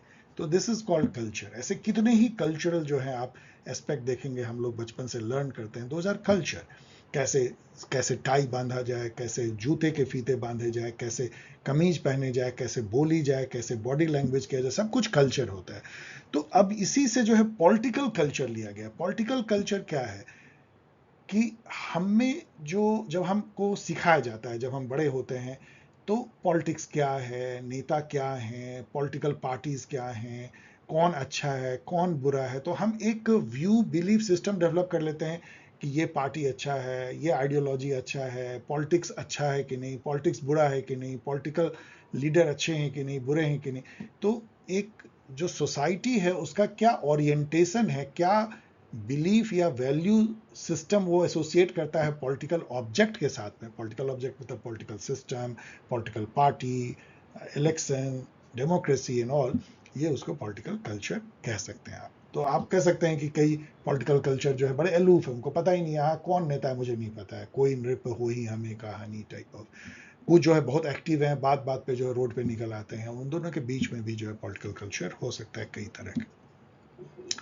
सिविक कल्चर जो है ये आलमंड एंड सिडनी भरवा का जो है वो एक तरह से फॉर्मुलेशन था, जिसमें कि कल्चर का जो बेसिस है वो ये नहीं है कि आप किस पॉलिटिकल कल्चर का, कि आप किस इथनिक ग्रुप के हैं कैसे हैं, मतलब वो इस बेसिस पे है एक तरह का सिविक कल्चर जो एक होना चाहिए, जो mixture of three type of, जो उन्होंने कहा था पॉलिटिकल कल्चर, जो पैरोकियल सब्जेक्ट एंड पार्टिसिपेटिव, उसका यदि मिक्सचर लो तो एक आइडियल टाइप का जो सिविक जो कल्चर पॉलिटिकल कल्चर बनता है उसको उन्होंने सिविक कल्चर कहा था, जहाँ पे कि जो सिटीजन हैं या पीपल हैं सोसाइटी के, वो अच्छे खासे अवेयर हैं पॉलिटिकल ऑब्जेक्ट से, उनको पता है कि क्या हो रहा है पॉलिटिक्स में, और वो अवेयर पूरी तरह से हैं, लेकिन वो उनको पूरा फेथ भी है अपने लीडर्स पे, पॉलिटिकल सिस्टम पे, पॉलिटिकल पार्टीज पे, और वो बात बात पे सड़क पे नहीं निकल आते हैं। इस टाइप का कल्चर जो है वो सिविक कल्चर सबसे अच्छा है, बट दे आर अवेयर, यदि वो देखते हैं कि कोई अन्याय हो रहा है, कोई पॉलिटिकल सिस्टम डाइस फंक्शनल अच्छा बिहेव नहीं करे, तो सड़क पे भी आ जाते हैं। दूसरा क्वेश्चन है, political subculture be defined as a group of population that possesses a distinct and consistent set of attitude, belief and orientation to political object elucidate. तो पॉलिटिकल सब कल्चर जो है वो डेनिस कवनाह का आप लोगों को पढ़नी है, ये मैंने पूरा इस पर वीडियो बनाया हुआ है, उस पर ये पूरा ही क्वेश्चन जो है ये वहाँ पे एक्सप्लेन्ड है, और गाइड में भी इसको पढ़ लीजिए। सब कल्चर मतलब केवल ये समझ लीजिए कि एक पॉलिटिकल कल्चर के अंदर 5-10 सब कल्चर हो सकता है। इंडियन पॉलिटिकल कल्चर यदि आप देखेंगे तो आपको साउथ में जो है तमिल पॉलिटिकल कल्चर अलग दिखेगा, केरलाइट पॉलिटिकल कल्चर अलग दिखेगा, यूपी का पॉलिटिकल कल्चर अलग दिखेगा, आप एक पॉलिटिकल कल्चर आपको नहीं दिखेगा। सोशल कैपिटल पे नोट आई है, सोशल कैपिटल जो कॉन्सेप्ट आपको बहुत लोगों ने दिया है, लेकिन आपको रॉबर्ट पुटनम का पढ़ना है, जो जिसमें मैंने वीडियो बनाया है, पढ़ लीजिए। सोशल कैपिटल मतलब एक तरह क्या है, सोशल नेटवर्क रिलेशनशिप जो आपको कैपिटल के तरह यूज होता है। यदि आप बहुत कनेक्टेड हैं, वेल नेटवर्क हैं, तो आप कई कई सारे आपके काम हो जाते हैं, तो वो that is called social capital. 2023 में क्वेश्चन है, political culture is an approach in the comparative politics with limitations. यहाँ पे उसको क्रिटिसाइज किया जा रहा है। In the light of this, provide a critique of political culture approach to study comparative politics, क्योंकि ये एक बहुत सॉफ्ट अप्रोच है, ये वेग अप्रोच है, ये कोई क्वांटिटेटिव नहीं है, तो यहाँ पे बड़ा मुश्किल होता है पॉलिटिकल कल्चर को एक्चुअली में समझ करके और एक एनालिटिकल टूल की तरह यूज करना। और वो एक और प्रॉब्लम आती है कि इंडिया का पॉलिटिकल कल्चर क्या है, पता लगा किसी ने यदि यूपी में पूरा रिसर्च किया, कोई वेस्टर्नर आकर के, कोई यूरोपियन, तो उसको समझ में नहीं आएगा, वो सोचेगा कि पूरे इंडिया में सेम पॉलिटिकल कल्चर है, लेकिन तमिलनाडु में अलग है, केरला में अलग है, आंध्र प्रदेश में अलग है, पंजाब में अलग है, बंगाल में अलग है। तो सब कल्चर भी जो है इसको एक तरह से बहुत रोकता है पॉलिटिकल कल्चर अप्रोच को, और ये इंपेरिकल स्टडीज का एक चैलेंज बन जाता है, क्योंकि ये इसेंशियली एक जो है नॉन इंपेरिकल या सब्जेक्टिव कॉन्सेप्ट है। तो ये आपको क्रिटिकल अप्रोच लेना है पॉलिटिकल कल्चर के, क्या क्या चैलेंजेस है मैंने गाइड में लिखा है। 2020 में है, how does political culture determine the functioning of political institution. बहुत ज़्यादा, यदि पॉलिटिकल कल्चर पॉजिटिव है, यदि पीपल का फेथ है, तो वो वोट देंगे, वो कॉन्सेंट देंगे, गवर्नमेंट लेजिटिमेट होगी, इंस्टीट्यूशंस अच्छा काम करेंगे। यदि पॉलिटिकल कल्चर एलूफ है, यदि इस टाइप का है कि लोग दुखी हैं पॉलिटिकल सिस्टम से, अपने को अलग करना चाहते हैं, तो लेजिटिमेट नहीं रह जाती है गवर्नमेंट, वोटिंग परसेंटेज घट जाता है, और फिर जो है वो एक तरह का डाइस फंक्शनल जो है पॉलिटिकल सिस्टम बनती है। Explain with reference to the political culture approach to comparative politics. तो ठीक है, वो तो सेकेंड पार्ट तो बहुत ही जनरल है। यहाँ पे मैं आपको कह रहा हूँ कि सब कल्चर हेजमनी जो एंटोनियो ग्राम्शी ने दिया है, पोस्ट मेटेरियलिज्म रोलैंड इंगलहर्ट का, एंड सोशल कैपिटल, ये पढ़ लीजिए, क्योंकि अभी तक देखिए हेजमनी पे आपको क्वेश्चन नहीं आया है, आपको पोस्ट मेटेरियलिज्म पे नहीं आया है, तो ये दोनों पे जो है इस साल आने के ज़्यादा चांस है। और मेरे वीडियो को कम से कम 8-9 बार देख लीजिए, गाइड को 7-8 बार जरूर पढ़ लीजिए। देखो, पॉलिटिकल इकोनॉमी अप्रोच यदि देखोगे तो पॉलिटिकल इकोनॉमी क्या है, वो इकोनॉमी जो पॉलिटिक्स से गाइडेड होती है। कोई भी इकोनॉमी पॉलिटिक्स से अछूता नहीं है, वो उसी से गाइडेड होती ही है। तो इसका क्वेश्चन देखो, मतलब यदि दुनिया में देखोगे पॉलिटिकल इकोनॉमी के बेस, तो आपको ऐसे दिखेगा कि पूरी जो पॉलिटिकल इकोनॉमी है वो डोमिनेटेड बाय वेस्टर्न कंट्रीज, इसको कोर कहा वॉल स्ट्रीट ने। और जो हम लोग हैं वो पेरीफेरी हैं, बीच में कुछ सेमी पेरीफेरी हो सकते हैं, जो कि कभी पेरीफेरी थे अब थोड़े बीच में आ गए हैं, या जो कभी कोर थे वो पेरीफेरी की तरफ बढ़ रहे हैं। तो वर्ल्ड सिस्टम अप्रोच जो है वो डिपेंडेंसी थ्योरी से जुड़ा हुआ है। Dependency theory world political economy को देखता है कैपिटलिस्ट टर्म में, न्यू मार्क्सिस्ट टर्म में, जहां पे कि कोर या वेस्टर्न वर्ल्ड या जो डेवलप्ड कंट्री है वो मेट्रोपॉलिटन है, जो प्रोड्यूस करते हैं बहुत हाई टेक सामान, और वो कच्चा माल और सस्ता labour and raw material and natural resources वो पेरीफेरी से लेते हैं औने पौने दाम पे, अपने यहाँ कैपिटल, बुद्धि, टेक्नोलॉजी से उसको हाई वैल्यू प्रोडक्ट और सर्विसेज में बदल करके फिर इसी कंट्री को बाजार के रूप में बेचते हैं, और कंटिन्यूअस ड्रेन ऑफ वेल्थ होता रहता है। This is an equal exchange. 2025 में क्वेश्चन है, critically evaluate the core ideas of world system theory and then relevance to comparative political analysis. बहुत ही स्ट्रॉन्ग एक फ्रेमवर्क उन्होंने दिया ये समझने के लिए कि जो डेवलपिंग कंट्री है या जो अंडर डेवलप्ड है वो क्यों अंडर डेवलप्ड है। और एक लाइन में कहें तो इसलिए क्योंकि जो कोर कंट्री है वो कोलोनाइजेशन खत्म होने के बाद भी उनको एक ऐसी पॉलिटिकल इकोनॉमी सिस्टम बना रखा है वर्ल्ड में जो चूसता रहता है। आज के समय में भी इन गरीब कंट्री से वेल्थ अमीर कंट्री की तरफ जा रहा है, जो उल्टा होना चाहिए। वर्ल्ड सिस्टम थ्योरी मैंने बहुत डिटेल में बनाया है, आप इसको देख सकते हो डिपेंडेंसी थ्योरी वाले सीरीज मेरे वीडियो में। 2024 में है, critically evaluate the political economy approach in comparative politics with special reference to dependency theory. मैंने लगभग वो चीज आपको एक्सप्लेन कर दिया कि पॉलिटिकल इकोनॉमी का जो मेजर फ्रेमवर्क है वो डिपेंडेंसी थ्योरी है, जो वर्ल्ड सिस्टम जो थ्योरी है उससे जुड़ी हुई है, जिसमें कि वर्ल्ड को कोर पेरीफेरी स्ट्रक्चर में देखा जाता है। कोर जो है वो कैपिटलिस्ट कंट्री है, जो मेट्रोपॉलिटन कंट्री है, जो टेक्नोलॉजी, कैपिटल और जो आइडियाज है उसके वो जो है कह लो कि ओनर हैं, मोड ऑफ प्रोडक्शन के ओनर हैं एट हाई लेवल। और जो पेरिफेरल कंट्री है वो रॉ मटेरियल, नेचुरल रिसोर्सेज और सस्ते लेबर को सप्लाई करने वाले हैं, और बाजार भी बनते हैं वो डेवलप कंट्री के प्रोडक्ट का। तो ये हमें काफी स्ट्रॉन्ग एक अल्टरनेटिव अप्रोच देता है, जो मॉडर्नाइजेशन डेवलपमेंटल अप्रोच जो कंपैरेटिव पॉलिटिक्स थी, जो यूएसए द्वारा गाइडेड थी, जो कि इंटरनल जो कारण होते हैं डेवलपिंग कंट्री के उसमें रीजन ढूंढते रहे कि क्यों हम अंडर डेवलप्ड हैं। डिपेंडेंसी थ्योरी जो है एक्सटर्नल रीजन को, जो स्ट्रक्चर है political economic structure global world का या कैपिटलिस्ट वर्ल्ड का, उसमें वो ढूंढते हैं हमारी बर्बादी का कारण। अब आइए पॉलिटिकल इकोनॉमी अप्रोच हम लोग देखते हैं। पॉलिटिकल इकोनॉमी अप्रोच क्या है, जहां की इकोनॉमिक्स और पॉलिटिक्स आपस में मिल जाते हैं। यदि ग्लोबल लेवल पे देखेंगे तो रिच कंट्री हैं, पुअर कंट्री हैं। रिच कंट्री को जो है पॉलिटिकल इकोनॉमी में आप कैपिटलिस्ट कंट्री कह सकते हैं, जो कोर हैं, जो प्रोड्यूस करते हैं, जिनके पास कैपिटल है, जिनके पास टेक्नोलॉजी है, जिनके पास एंटरप्रेन्योरशिप है, जिनके पास में लीगेसी है, रिस्क लेने की कैपेबिलिटी है और नॉलेज है।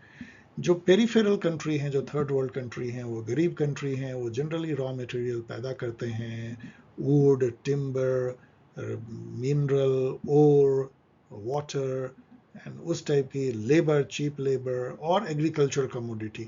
और इन सब रॉ मटेरियल को बहुत सस्ते दामों में, जो कि फिक्स अगेन डेवलप्ड कंट्री ही करते हैं WTO and other multilateral organisation के थ्रू, उसको वो बेचते हैं। और उन्हीं चीज़ों को फिर टेक्नोलॉजी और कैपिटल के बेसिस पे प्रोसेस करके, नॉलेज के बेसिस पे कई कई गुना पे फिर उन्हीं जो है पेरिफेरल कंट्री को बेच दिया जाता है। ये पॉलिटिकल इकोनॉमी आपको जो है दिखेगी ग्लोबल लेवल पे, यदि आप क्रिटिकली देखोगे तो इसी बेसिस पे पॉलिटिकल इकोनॉमी अप्रोच जो है बेसिकली बेस्ड है। तो 2023 में क्वेश्चन है, डिस्कस वर्ल्ड सिस्टम थ्योरी। जो मैंने अभी आपको एक्सप्लेन किया वो इमैनुअल वॉलस्टीन का वर्ल्ड सिस्टम थ्योरी को ही मैंने नटसेल में बताया, core periphery system. Do you think it aptly depicts the contemporary operation of the world political economy? To the extent, yes. थोड़ा सा ज़्यादा critical है, लेकिन yes. What its major limitation? Limitation ये है कि ये बहुत ही critical है, ये मार्क्सिस्ट अप्रोच लेता है और ये हमेशा ये सोचता है कि जो कोर कंट्री हैं वो हमेशा पेरिफेरल का एक्सप्लॉयटेशन ही करते हैं। लेकिन ऐसा नहीं है। यदि मान लीजिए आप सोचिए कि यदि कोर कंट्री नहीं होते तो आपके रॉ मटेरियल को, थर्ड वर्ल्ड के रॉ मटेरियल को खरीदता भी कौन? आपस में खरीदने की आपको ताकत नहीं, उसकी जो वैल्यू आपको मिलती वहीं से मिलती। इसके अलावा वो आपको कैपिटल भी ट्रांसफर करते हैं, नॉलेज भी ट्रांसफर करते हैं, और आप सीखते भी हैं। अपने यहाँ भी आप जो है एंटरप्रेन्योरशिप लाते हैं, अपने यहाँ भी मैन्युफैक्चरिंग लाते हैं, और वो नॉलेज को एक तरह से डिसेमिनेट भी होती है, आप आगे भी बढ़ सकते हैं। जापान ने दिखाया है, साउथ कोरिया ने दिखाया है कि आप उनसे टक्कर ले सकते हैं, आप भी उनसे बेहतर सामान बना सकते हैं। चाइना ने भी ये दिखाया है। तो critically evaluate the modernization theory, how it helps in understanding contemporary world political economy. अब जो एक दूसरा जो अप्रोच है जो कि डिपेंडेंसी थ्योरी, ये जो वर्ल्ड सिस्टम थ्योरी है वो डिपेंडेंसी थ्योरी का एक पार्ट है। उसके पहले 60s में, 50s और 60s में modernisation and developmental theory America के थिंकर्स लेकर के आए थे। ये अमेरिका के कंटेनमेंट पॉलिसी का एक पार्ट था जिसमें कि पूरे वर्ल्ड में कम्युनिस्ट एक्सपेंशन को रोकना था। वहां पे उन्होंने डेवलपमेंट को एक अलग तरीके से परिभाषित किया। उन्होंने ये बताया कि डेवलपमेंट का मतलब ये होता है कि आपकी जो है पॉलिटिकल सिस्टम जो है वो लिबरल हो, मॉडर्न हो, जैसे वेस्टर्न कंट्री के जैसा, आपके इंस्टीट्यूशन जो है इंडिपेंडेंट हो, स्ट्रांग हो, और आप जो है कैपिटल अकुमुलेट करें, पीपल को सेव करने के लिए कहें, और हैवी इंडस्ट्री लगाएं, इंफ्रास्ट्रक्चर बनाएं, और उससे जो है आप अपने यहाँ मैन्युफैक्चरिंग को बढ़ावा दें, अच्छे एजुकेशन करें, जो बेसिक मिनिमम नीड है पीपल का पूरा करें, तो आप डेवलप कंट्री बनेंगे। तो डेवलपमेंट जो है वो उसको परिभाषित किया गया कि डेवलपमेंट का मतलब ये होता है कि खूब तेजी से आपका जीडीपी बढ़े, पर कैपिटा इनकम बढ़े, इंफ्रास्ट्रक्चर बहुत तेजी से बढ़े, आपकी आर्मी बहुत स्ट्रांग रहे और लोगों को एक अच्छी जो है जीवन मिल पाए। मतलब मेटेरियलिस्टिक कॉन्टेक्स्ट में जो है डेवलपमेंट को गढ़ा गया, और उसका तरीका भी बताया गया वही जो यूरोप अमेरिका ने जो किया है सैकड़ों सालों में, वही आपको डेवलपिंग कंट्री को करना है, उसी तरीके से करना है। यदि वो करोगे तो आप डेवलप हो जाओगे। इसको मॉडर्नाइजेशन थ्योरी कहते हैं। मतलब आपको मॉडर्नाइज अपने को करना है, जो पॉलिटिकल सिस्टम है उसको मॉडर्नाइज करना है, जो इकोनॉमिक सिस्टम है उसको मॉडर्नाइज करना है, लाइक दैट। उस पर बहुत सारे जो है सब थ्योरी आए, जैसे कि रोस्टोव का 5 स्टेज इकोनॉमिक थ्योरी, आलमंड की थ्योरी आई डेवलपमेंट का, हटिंगटन की थ्योरी आई, एडवर्ड सील की थ्योरी आई। सब आप थोड़ा थोड़ा पढ़ सकते हो, बहुत ज़्यादा पढ़ने की जरूरत नहीं है, मोटा मोटा। तो ये मॉडर्नाइजेशन और डेवलपमेंटल थ्योरी थी। लेकिन इसकी जो है जो इसकी जो बुराई इस बेसिस पे की जाती है कि जिस तरह डिपेंडेंसी थ्योरी पूरा मार्क्सिस्ट वे में देखता है और पूरा क्रिटिकल रहता है डेवलप्ड कंट्री का, ये जो है सब कुछ डेवलप कंट्री को बहुत अच्छा मानते हैं और ऐसा सोचते हैं कि पैनेसिया है, मतलब वो जो तरीका बता रहे हैं उससे डेवलपिंग कंट्री उस तरह से बढ़ जाएंगे। लेकिन ऐसा होता नहीं है। डेवलपमेंट की कोई एक परिभाषा नहीं है और कोई एक रास्ता भी नहीं हो सकता है। हर कंट्री अपने अपने तरीके से डेवलप कर सकती हो और अपना अपना डेवलपमेंट का परिभाषा खुद गढ़ के डेवलप हो सकती है। फॉर एग्जाम्पल, भूटान ने ये गढ़ा खुद से परिभाषा कि डेवलप होने का मतलब है खुश होना, और खुशी जिसको मिलती है उसके तरीके के लिए उन्होंने अपने समाज को बनाया, और आज वो मोस्ट हैप्पीएस्ट नेशन कहलाती है, ग्रॉस हैप्पीनेस इंडेक्स में नंबर 1 कहलाती है। और अब आप सोच के देखोगे तो हैप्पी होना ज्यादा इंपॉर्टेंट है कि मटेरियल प्रोग्रेशन ज्यादा इंपॉर्टेंट है? ज्यादा जीडीपी बड़ा होना चाहिए, ज्यादा हैप्पीनेस बड़ा होना चाहिए? नोट्स जो है डिपेंडेंसी पर्सपेक्टिव वही डिपेंडेंसी थ्योरी पे आई। और जो प्रोबेबल क्वेश्चन हो सकते हैं, critically examine the dependency theory as a political economy approach to comparative politics. अभी हम वही समझा रहे थे डिपेंडेंसी थ्योरी। डिपेंडेंसी थ्योरी मैं लगातार कह रहा हूँ ये मार्क्सिस्ट अप्रोच से प्रभावित है। लैटिन अमेरिका में जो थिंकर्स हुए वो उस पर काफ़ी उन्होंने काम किया। इसमें दुनिया को जो है कोर पेरीफेरी में बटा हुआ दिखता है, जहाँ पे कि कोर जो है डेवलप कंट्री है, पेरीफेरी डेवलपिंग कंट्री, और उनका जो एसोसिएशन है वो एक्सप्लॉइटर और एक्सप्लॉइटेड का रिलेशन है, डोमिनेंस एंड डोमिनेटेड का रिलेशन है। क्रिटिकली तो ये हमने कर लिया। Instead of having a fixed and objective meaning, the term development and under development has become a discourse. Discourse कोई भी ऐसा नॉलेज क्रिएशन होता है, नॉलेज क्रिएटेड होता है जो डिस्कर्सिव मेथड, मतलब कि बोल चाल के through, speech, communication, literature, media, slogan, भाषण, उसके थ्रू जो नॉलेज क्रिएट किया जाता है वो डिस्कर्सिव नॉलेज, और वो जो नॉलेज होता है उसको डिस्कोर्स कहते हैं। डेवलपमेंट, अंडर डेवलपमेंट डिस्कोर्स है। ये कोई फिक्स्ड मीनिंग नहीं है कि आप डिक्शनरी में देखोगे कि ये मीनिंग है और वही मीनिंग फिक्स है। जो बना दिया गया है, जो लोगों ने, जैसे अमेरिका ने गढ़ा, अमेरिका ने अपने प्रेसिडेंट के स्पीच से, जो थिंकर के मॉडर्नाइजेशन एंड डेवलपमेंटल जो थ्योरी के थिंकर थे, उन्होंने जो परिभाषा दिया उसको जो लोगों को समझाया उसको हम लोगों ने मान लिया वही डेवलपमेंट है। अभी तो वो चेंज हो रहा है, जैसे कि मैंने आपको बताया कि भूटान चेंज कर रहा है कि नहीं ये डेवलपमेंट नहीं है, डेवलपमेंट ये है। यदि आप अमृत्य सेन का लोगे तो उनका कहना अलग है, development is freedom, development is capability. यदि डेवलपमेंट, यदि आप किसी पर्सन को कैपेबल बना देते हो in terms of education, health and access to market and other system, तो वो डेवलपमेंट है। गांधी जी के लिए डेवलपमेंट जो है मोरल डेवलपमेंट है। कम्युनिटी का डेवलपमेंट मतलब सेल्फ रिलायंट होना है। एक harmonious and non violent community यदि बनती है जो अपने पाँव पे खड़े है, तो वो जो है डेवलपमेंट है। तो हर थिंकर का डेवलपमेंट का अलग अलग परिभाषा है। डेवलपमेंट का एक परिभाषा नहीं हो सकता, ये डिस्कोर्स है। डिस्कोर्स मतलब स्पीच कम्युनिकेशन के थ्रू ये नॉलेज को कंस्ट्रक्ट किया गया है, इट इज गिवन नहीं है। In the light of the statement discuss the different meaning and connotations, sorry, connotations conveyed by the term development and the development। ये मैंने अपने पूरे एक वीडियो जो मेरा है डेवलपमेंट एंड डेवलपमेंट, इसमें मैंने ये क्वेश्चन डिस्कस किया। ऑफ कोर्स इस टाइप के क्वेश्चन आपको शायद नहीं आएंगे, लेकिन आपको समझने में आसानी होगी, कई और क्वेश्चन भी इसके थ्रू आप लिख सकते हैं।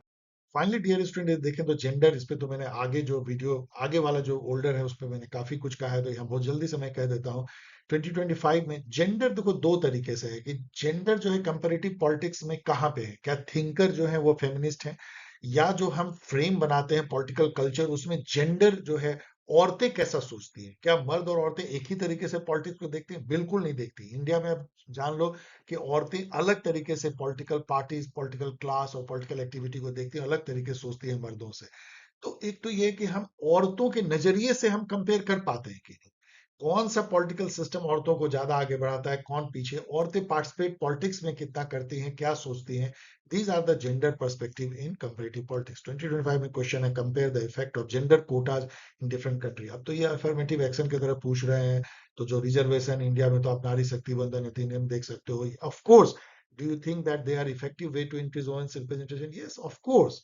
जब आप यदि कोटा दोगे तो वो आगे आएंगी, तो उनका पार्टिसिपेशन बढ़ेगा, पार्टिसिपेशन बढ़ेगा तो उनके नजरिए से पॉलिटिक्स को समझने में भी आसानी होगी, तो उससे ज्यादा जेंडर इक्वलिटी भी पॉलिटिक्स में आएगी, पॉलिटिक्स नहीं, पॉलिटिक्स। 2024 में क्वेश्चन है, critically examine the representational deficit of women in third world politics. अब ये कहते हैं कि थर्ड वर्ल्ड में वुमेन क्यों बहुत ज्यादा नहीं है, आगे नहीं है। कुछ कंट्री लाइक रवांडा जैसे, वहां पे वुमेन को काफी रिप्रेजेंटेशन मिली है, कई जगह जो है वुमेन काफी आगे आ रही है, लेकिन इंडिया जैसी जगह में अभी भी 10 से 12% ही जो है मेंबर ऑफ पार्लियामेंट वुमेन होते हैं। तो ऑफ कोर्स अभी भी इश्यू है रिप्रेजेंटेशन का, औरतों को पॉलिटिक्स में और आना चाहिए। उससे पॉलिटिक्स ज्यादा जो है इम्पैथी के साथ आएगा, इमोशनल होगा, सब्जेक्टिव होगा, इंटरप्रेटिव होगा, क्रिटिकल होगा, और वो जो ऑब्जेक्टिव, जो एक बहुत ही शुष्क जैसा जो एक कम्पिटिटिव एंड काफी फोर्सफुल जो हो गया है पावर पॉलिटिक्स, वो कम होगा। तो डेफिनेटली जो है इसको हमको आगे बढ़ाना चाहिए। इस पे मैंने काफी कुछ जो है अलग अलग वीडियोस में कहा, और आगे भी जो आपको मिलेगा पुराने, उसमें भी मैंने इस पे काफी चीजें कही है, उसको सुन के आप लिख सकते हो। फाइनली आइए, जेंडर। जेंडर तो मैंने कहा है कि बहुत ही जनरल टॉपिक है, और इस पे क्वेश्चन आपको शायद एक नोट है, आप चाहें तो मैं तो सजेस्ट करूंगा इसको अभी छोड़ दीजिए, क्योंकि इस पे बहुत ज़्यादा और रिसर्च की ज़रूरत है, और इससे बहुत क्वेश्चन रहने की संभावना नहीं है। जो पूछा गया है, एक नोट्स पूछा गया है, जेंडर इन कंपैरेटिव स्टडी। अब देखिए कितना वेग है, ये कुछ भी लिख सकते हैं आप ये लिख सकते हैं कंपैरेटिव पॉलिटिक्स जेंडर्ड है, आप ये लिख सकते हैं कि पॉलिटिक्स की परिभाषा ही जो है वो मेल पर्सपेक्टिव से दी गई है, मेल थिंकर्स के लिए दी गई है। आप यहाँ पे सोशल कॉन्ट्रैक्ट थ्योरी को, जो कैरोल पैटमैन कहती हैं कि वो एक तरह का फ्रैटर्नल कॉन्ट्रैक्ट है, वो सेक्सुअल कॉन्ट्रैक्ट है, वो उसको उस तरीके से आप देख सकते हैं कि वो मैन के लिए, मैन के द्वारा सोशल कॉन्ट्रैक्ट है, उसमें वुमेन कहीं नजर नहीं आती हैं। आप रॉल्स की थ्योरी को देखिए, रॉल्स थ्योरी ऑफ जस्टिस, कैसे वुमेन उसको काटती हैं कि रॉल्सियन मैन जो है एक मैन है, रॉल की थ्योरी ऑफ जस्टिस मैन के लिए बनाई गई है, मैन के द्वारा बनाई गई, वुमेन नहीं है। किस तरह से जे आन टिकनर जो है वो इंटरनेशनल रिलेशन को कहती हैं कि ये मैन के लिए बनाया गया, और वो जो मॉर्गेंथाउ के इंटरनेशनल रिलेशन के जो 6 प्रिंसिपल हैं उसको रिफॉर्मुलेट करती हैं फेमिनिस्ट पर्सपेक्टिव से। कैसे जो है वो सिंथिया इनलो पूछती हैं कि where are the women in international relation. ये सारे चीज़ों को आप जो है कोट कर सकते हैं। मतलब ये है कि जैसे और फील्ड में हुआ है, politics, polity and political science and comparative politics भी जेंडर्ड हो गया है। मतलब यहाँ पे एक तरह से वुमेन को एक्सक्लूड किया गया है, जो थ्योरी बनी है वो मेल के नजरिए से बनी है, जो नॉलेज क्रिएट हुई है, जो मिशेल फुको कहते हैं कि नॉलेज हमेशा पावर का फंक्शन होता है, जिसके पास में पावर होता है वो नॉलेज गढ़ते हैं, और जो पावरलेस होते हैं उस पावरफुल के नॉलेज को नॉलेज मानते हैं, ट्रूथ मानते हैं। तो मैन के पास पावर थी, तो उन्होंने नॉलेज गढ़ा पॉलिटिक्स का, उन्होंने कंपैरेटिव पॉलिटिक्स का गढ़ा, उन्होंने इंटरनेशनल रिलेशन का गढ़ा, और उसको जो वुमेन है उन्होंने एक्सेप्ट किया कि हाँ यही गिवन है, लेकिन इसमें उनके लिए कोई रोल खास नहीं था।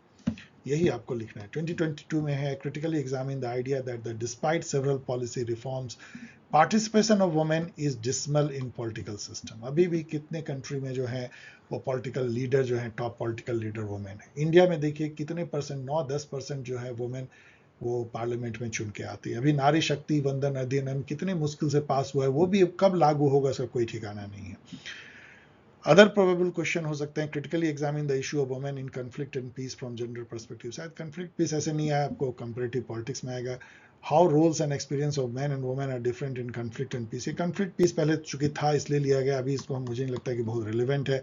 Examine political representation of women from gender perspective, ये बहुत इंपॉर्टेंट है कि खास करके अभी वुमेन नारी शक्ति वंदन अधिनियम के बारे में आप लिख सकते हैं, कैसे पॉलिटिकल रिप्रेजेंटेशन वुमेन का बहुत कम रहा है, खास करके थर्ड वर्ल्ड कंट्री में। कुछ कंट्री लाइक नॉर्डिक कंट्री हैं, इवन अफ्रीका के जो रवांडा जैसे कंट्री तो बहुत अलग हो गए हैं, स्विट्जरलैंड अलग है, न्यूजीलैंड काफ़ी अलग है, लेकिन जनरली जो कंट्री हैं वो वुमेन को बहुत कम रिप्रेजेंटेशन देते हैं। Comparative politics has largely been gender blind and gender neutral. Not only gender blind, gender neutral, इनको इनफैक्ट आपको कहना चाहिए कि वो जेंडर्ड हैं, वो जेंडर न्यूट्रल नहीं है, वो मैन की तरफ झुके हुए हैं। वो जेंडर ब्लाइंड नहीं है, उनका जो चश्मा है वो मैनली है।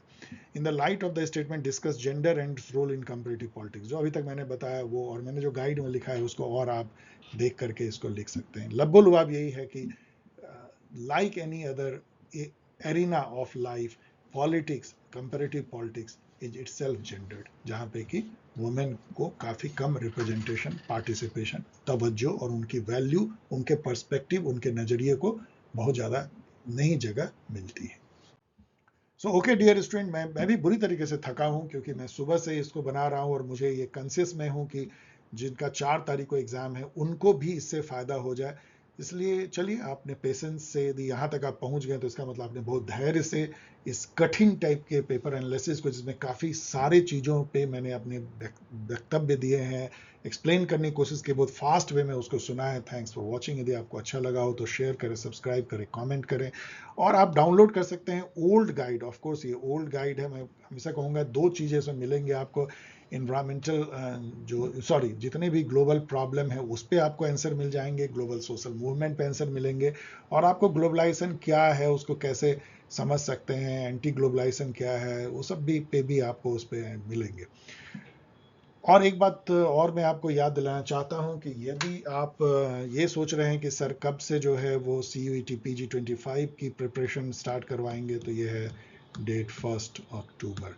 इस डेट के पहले काफ़ी जहाँ जहाँ मैं कह सकता हूँ प्रचार, वहाँ पे लाइक ट्विटर पे, लाइक जो पॉल साइंस हेल्प की जो हैंडल है टेलीग्राम, वहाँ पे, और ऑफ कोर्स यूट्यूब पे कम्युनिटी पे मैं कमेंट में या मैसेज में दूंगा, तो उसको देखते रहिए, तो आप उसको ज्वाइन कर सकते हैं एट नॉमिनल कॉस्ट। ये जो गाइड है ये यहाँ पे अवेलेबल है, और यदि आप कंपटीशन की तैयारी कर रहे हैं तो आप जरूर amazon.in पे जाएं, वहाँ से जो है CUET की प्रेप गाइड और CUET गाइड एंड 1500 MCQ की बुक भी डाउनलोड कर सकते हैं, और इस तरीके से आप मुझसे जो है जुड़ सकते हैं। मैं आपके सवालों के जवाब देने की पूरी कोशिश करता हूँ भरसक, यदि वो ऑब्जेक्टिव रूप में पूछे जाए और देने लायक हो तो। मिलेंगे बहुत जल्द किसी और वीडियो के साथ, आपसे बात करेंगे। तब तक के लिए take care, good luck for this exam, and please share the paper after the exam.